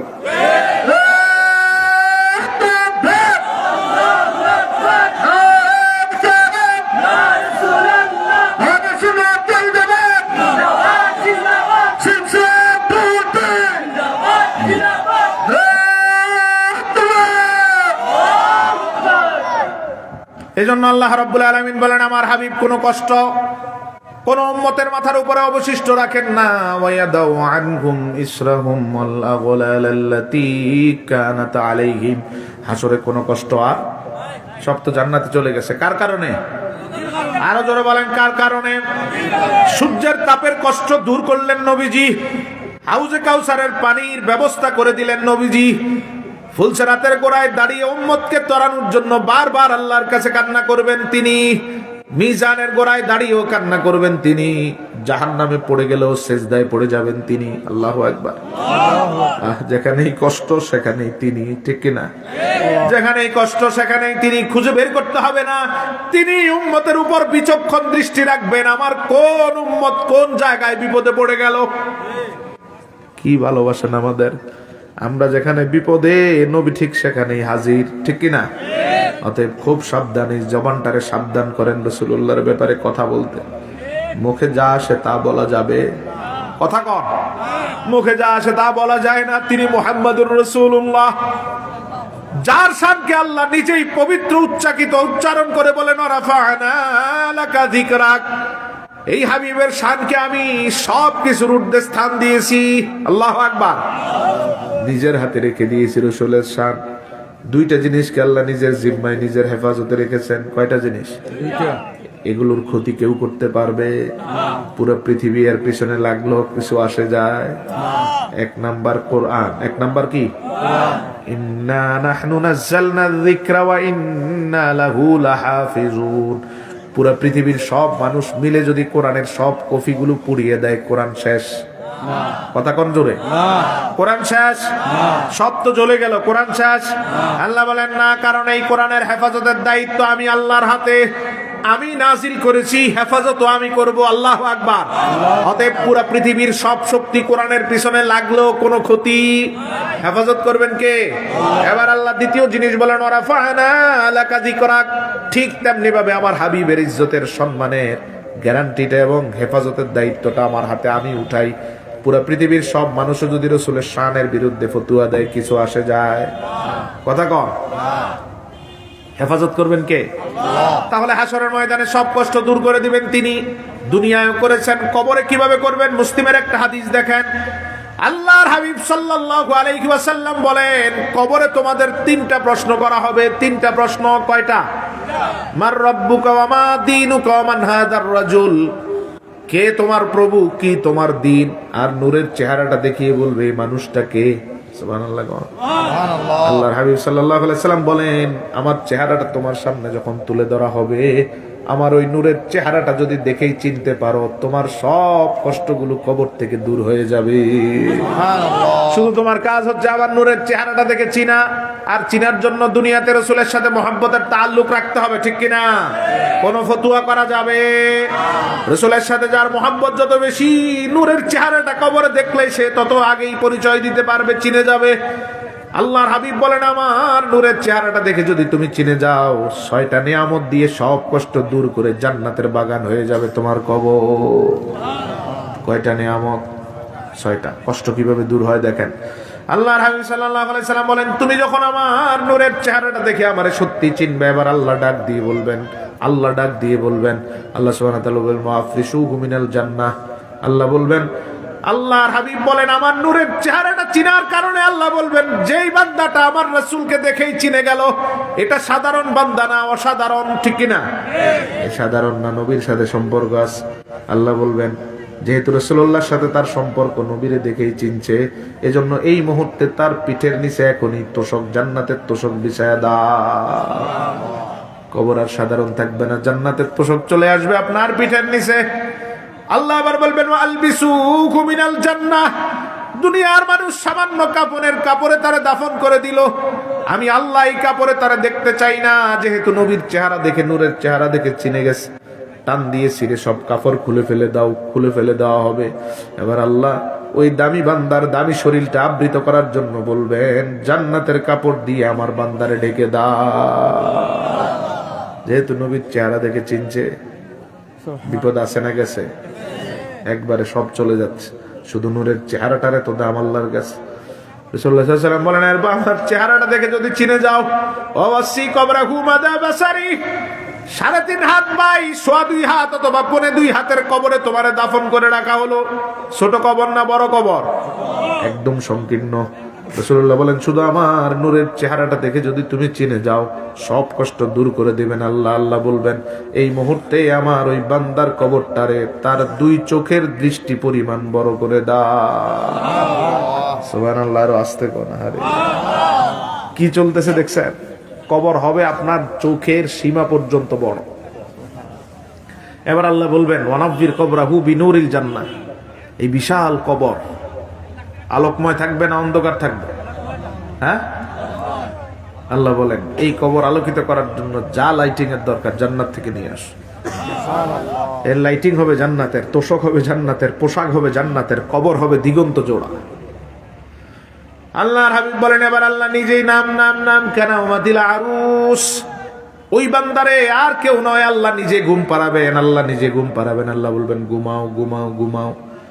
মা যেমন সন্তানরে আদর স্নেহ করে ঘুম পাড়ায়, আল্লাহ নিজে শব্দ করে করে ঘুম পাড়াবেন। ঘুমাও, কোনো চিন্তা নাই, সব দূর করে দিয়েছ। ওই বান্দার ঘুম পাড়াবেন আমার আল্লাহ। আর ফেরেশতারে বলবেন, হাতের দুই পাশে জান্নাতের খাবারগুলো রেখে দাও, যাতে উঠেই আমার বান্দা জান্নাতের খাবার ভক্ষণ করতে পারে। জান্নাতের খাবারগুলো তার দুই হাতের কাছে রেখে দেওয়া হবে। আল্লাহর হাবিব সাল্লাল্লাহু আলাইহি সাল্লাম বলেন, এরপরে আল্লাহ বলবেন আফতাহু লাকুম বাবান ইলাল জান্নাহ। আল্লাহ সুবহানাহু ওয়া তাআলা বলবেন, এই জায়গা থেকে ওই বান্দার কবরটা যাতে, কবর থেকে বান্দার জান্নাত পর্যন্ত যাতে আর কোনো পর্দা না থাকে, এজন্য কবর থেকে জান্নাত পর্যন্ত দরজা খুলে দাও। বিপদ আছে না গেছে? আল্লাহর হাবিব সাল্লাল্লাহু আলাইহি সাল্লামের রহমত দিয়ে কি দুনিয়ায়, কি কবরে, কি হাসরে সব দূর করে দিবেন আল্লাহ। ঠিক কিনা বলেন? আল্লাহ সুবহানাহু ওয়া তাআলা এজন্য বলেন, ওয়া ইয়াদাউ আনহুম ইসরাহুম ওয়াল আগলাল আল্লাতী কানাত আলাইহিম। তিনি তোমাদের মাথার উপরের সব কষ্টগুলো দূর করে দিবেন। ওনার ভালোবাসা তোমাদের জন্য এত বেশি, এজন্য তোমাদের ভালোবাসাও হতে হবে ওনার জন্য অনেক। এই ভালোবাসার পূর্ণতা যদি না পৌঁছাতে পারো, ঈমান থাকবে না। লা ইউমিনু আহাদুকুম হাত্তা আকুনা হাব্বা ইলাইহি মিন ওয়ালিদিহি ওয়া ওয়ালাদিহি ওয়ান নাসি আজমাইন। রাসূলকে ভালোবাসতে হবে, মা বাবার থেকেও পূর্ণতা লাগবে। তিনি তোমাদের সবার থেকে বেশি ভালোবাসেন, অতএব তোমাদেরকেও তাকে ভালোবাসতে হবে বেমিসাল। ঠিক কিনা বলেন? মা বাবার থেকে বেশি রাজি আছি না নাই? সন্তান থেকে বেশি। সন্তান কোরবান করে দিতে পারবো, বিভিন্ন সাহাবী কোরবান করেছেন আর বলেছেন আমার রাসূলের দাম বেশি। আবু বকর সিদ্দিক রাদিয়াল্লাহু তাআলা ছোট্ট শিশুকে বদরের যুদ্ধের সময়, উহুদের যুদ্ধের সময় নিয়ে আসলেন। ছোট্ট শিশু আল্লাহর হাবিবের সামনে এসে বলেন, ইয়া রাসূলুল্লাহ, যুদ্ধের ময়দানের জন্য এই শিশুরারে নিয়ে আসলাম। নবীজি চোখের পানিগুলো ছেড়ে দিয়ে বলেন, তরবারিটাও তো উঠাতে পারে না, তোমার ছেলে কি যুদ্ধ করবে? চিন্তা করে দেখেন। বাচ্চারা নিয়ে নবীর সামনে দিয়ে বলেন, ইয়া রাসূলুল্লাহ, যুদ্ধের ময়দানে পাঠানোর জন্য আনলাম। রাসূল বলেন, তরবারি উঠাতে পারে নাই, শক্তিটাও নাই, কেমনে যুদ্ধ করবে? আবু বকরের চিন্তা দেখেন, ইয়া রাসূলুল্লাহ, এরে আপনার সামনে সামনে রাখবো আমি। কেন? আঘাত করতে আসলে তো প্রথম বাচ্চাটারে আঘাত করতে হবে, তারপর আপনার চিন্তা তার মাথায়। আমার বাচ্চারা যখন আঘাত করবে, তখন আরেকজন সাহাবী আপনার সামনে এসে দাঁড়িয়ে যেতে পারবে। আঘাত করতে সময় লাগবে কি লাগবে না? অতএব আমি আমার সন্তানটারে আপনার কদমে উৎসর্গ করে আপনার নিরাপত্তার চাদরের সামনে রাখতে চাই। সুবহানাল্লাহ। সুবহানাল্লাহ। এই সন্তান আমার কাছে কোনো কিছুই না, আপনার দাম আমার কাছে বেশি। বুখারীর বর্ণনায় নবীজি যা বলেছেন, লা ইউমিনু আহাদুকুম হাত্তা আকুনা হাব্বা ইলাইহি মিন ওয়ালিদিহি ওয়া ওয়ালাদিহি ওয়ান নাসি আজমাইন।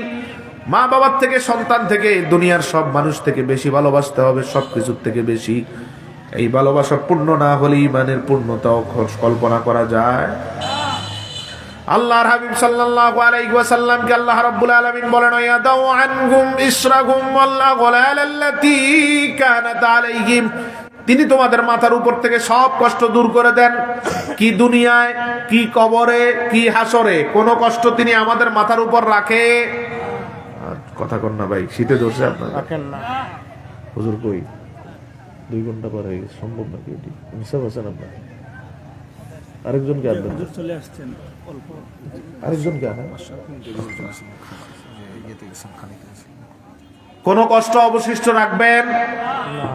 কোন কষ্ট অবশিষ্ট রাখবেন?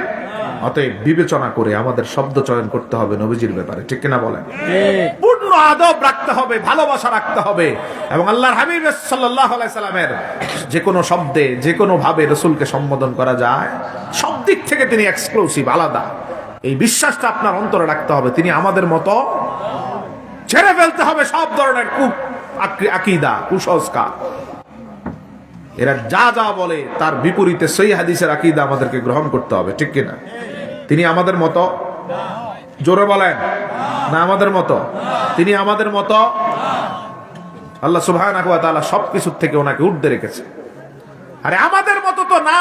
দুনিয়ার 2,24,000 পয়গাম্বরের কেউ আমার নবীর মতো না। ঠিক কিনা? যেখানে নবীরেই আমার নবীর মতো না, সেখানে উম্মত নবীর মতো হবে কি বা? ঠিক না বেঠিক? যুক্তি দেয়, কয় আমাদেরও 2 হাত, নবীরও 2 হাত, আমাদের 2 চোখ, নবীরও 2 চোখ। চিন্তা করেন, যুক্তি দেয়। কুযুক্তিওয়ালা একটা বক্তা আছে, হবিগঞ্জে বাড়ি। ও আপনাদের হবিগঞ্জে, একদিকেই তো। যুক্তি দেখো, আমাদেরও 2 হাত, নবীরও 2 হাত, আলাদা কি? আমাদের দুই চোখ, নবীরও দুই চোখ। আমাদের বডির স্ট্রাকচার যেরকম রাসূলুল্লাহরও, লা হাওলা ওয়ালা কুওয়াতা ইল্লা বিল্লাহ। আমাদের হাত ও হাত, রাসূলুল্লাহর হাত ও হাত দুইটা এক। যুক্তি আসে কিভাবে? আমি আর আপনি হাত মেলে ধরলে আমাদের হাত কতটুক পৌঁছে? আচ্ছা, আমি কি আপনাদের কাউরে ধরতে পারবো? আপনারা আমারে? লিমিট আছে না নাই? কিন্তু রাসূলুল্লাহর হ্যাঁ কতটুক পৌঁছে?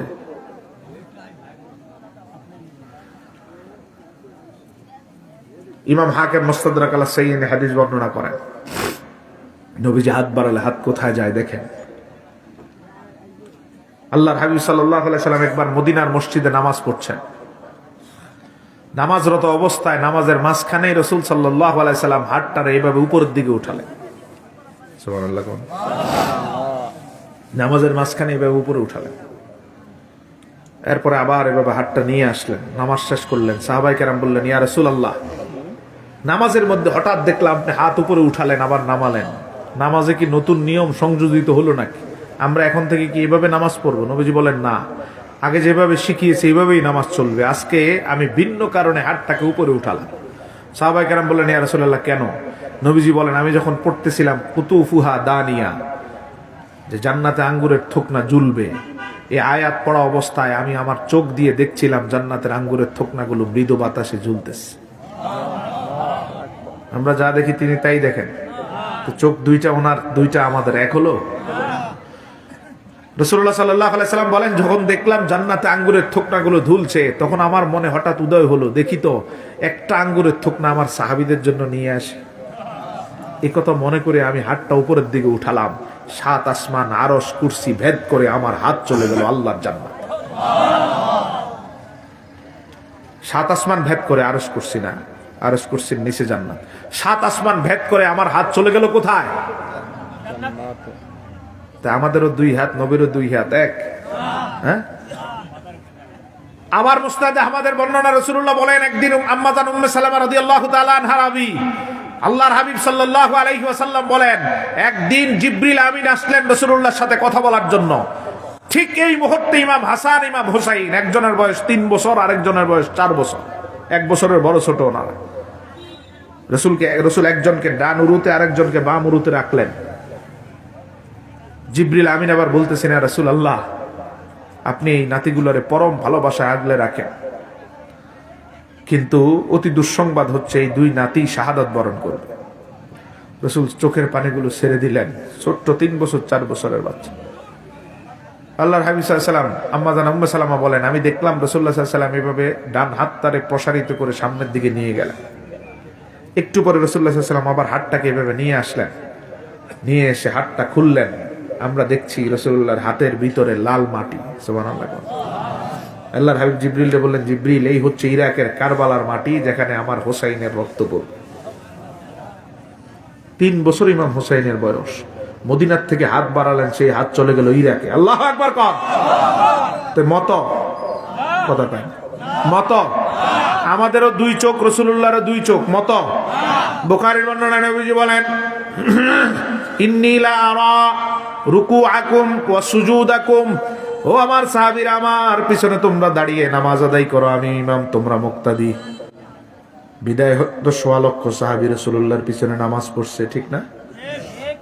রাসূল বলেন, আমি যখন সামনের দিকে পশ্চিম কিবলার দিকে দাঁড়িয়ে নামাজ আদায় করি, তোমরা পিছনে যারা যারা আছো শেষ কাতার পর্যন্ত সকলের রুকু সিজদা আমি দেখি। আমাদের ইমামরা দেখে পিছনে কিছু? দুনিয়ার কোন ইমাম, যেই ওয়াহাবি মোল্লাটা কয় নবী তার মতো, সে দেখে? অথচ রাসূল বলে পিছনের কাতারের রুকু সিজদাও কথা কয় না, দেখে কি দেখে না? তা আমার চোখ আর দুনিয়ার সবার চোখ আর নবীর চোখ এক? বুখারীর বর্ণনা, নবীজি বলেন, আমি সামনে যেমন দেখি পিছনেও এমন দেখি, পৃথিবীতে আর কেউ এমন পায় নাই। আল্লাহু আকবার কর। অতএব আমাদের চোখ রাসূলুল্লাহর চোখের মতো। মুসনাদ আহমদের বর্ণনা দেখেন, নবীজি সাল্লাল্লাহু আলাইহি সাল্লাম বলেন, ইন্নী আল্লাহ আরা রুকুআকুম ওয়া সুজুদাকুম ওয়া খুশুআকুম। বুখারীতে আছে রুকুআকুম ওয়া সুজুদাকুম, তোমাদের রুকু সিজদা দেখি। আর মুসনাদ আহমদের বর্ণনা, নবীজি বলেন, আমি তোমাদের রুকু যেমন দেখি সিজদাও তেমন দেখি, আর কার অন্তরে কি শব্দ চলতেছে নামাজে তাও দেখি। অন্তরের ভিতরটাও দেখেন, দেখাচ্ছেন কে? কে দেখাচ্ছেন? রাসূল বলেন তোমাদের রুকু দেখি, সিজদাও দেখি, খুশুখুজুও সব কিছু দেখি, কারণ তোমাদের চোখ আর আমার চোখ, তোমার দৃষ্টি আর আমার দৃষ্টি এক। আল্লাহর হাবিব সাল্লাল্লাহু আলাইহি ওয়াসাল্লাম এভাবে প্রত্যেকটা জিনিসে আল্লাহ রাসূলকে আলাদা করেছেন, পৃথিবীর কারো মতো করেন নাই। ওজনেও তিনি আমাদের মতো না, এভাবে প্রত্যেকটা জিনিস রাসূলুল্লাহর আলাদা। হাদিসের বর্ণনায় অধিকাংশ মুহাদ্দিস এই হাদিসের সনদকে হাসান বলেছেন। আল্লাহর হাবিব সাল্লাল্লাহু আলাইহি ওয়াসাল্লাম, রাসূল সাল্লাল্লাহু আলাইহি ওয়াসাল্লাম যখন শরহে সদর করছেন একদম শিশু বয়সে, জিবরিল আমিন আসলেন আল্লাহর হাবিব সাল্লাল্লাহু আলাইহি সাল্লামের শরহে সদরের নেতৃত্ব দেওয়ার জন্য। আলহামদুলিল্লাহ বলেন, হ্যাঁ? তাকবীর দাও, তাকবীর দাও, নারায়ে তাকবীর। আল্লাহু আকবার। ইয়া রাসূলুল্লাহ, জিন্দাবাদ জিন্দাবাদ। শুভেচ্ছা স্বাগতম, রাজনীতির আগমন, রাজনীতির আগমন। সালাম শুভেচ্ছা,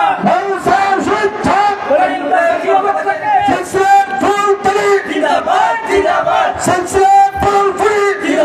জিন্দাবাদ জিন্দাবাদ, জিন্দাবাদ জিন্দাবাদ। আল্লাহু আকবার। সম্মানিত উপস্থিতি, আমরা দেখতে পাচ্ছি আমাদের মাঝে এসে উপস্থিত হয়েছেন বাংলাদেশের ঐতিহ্যবাহী দিনী বিদ্যাপীঠ ধানমন্ডল সিদ্দিকিয়া কামিল মাদ্রাসার আসসালামু আলাইকুম। সুনামধন্য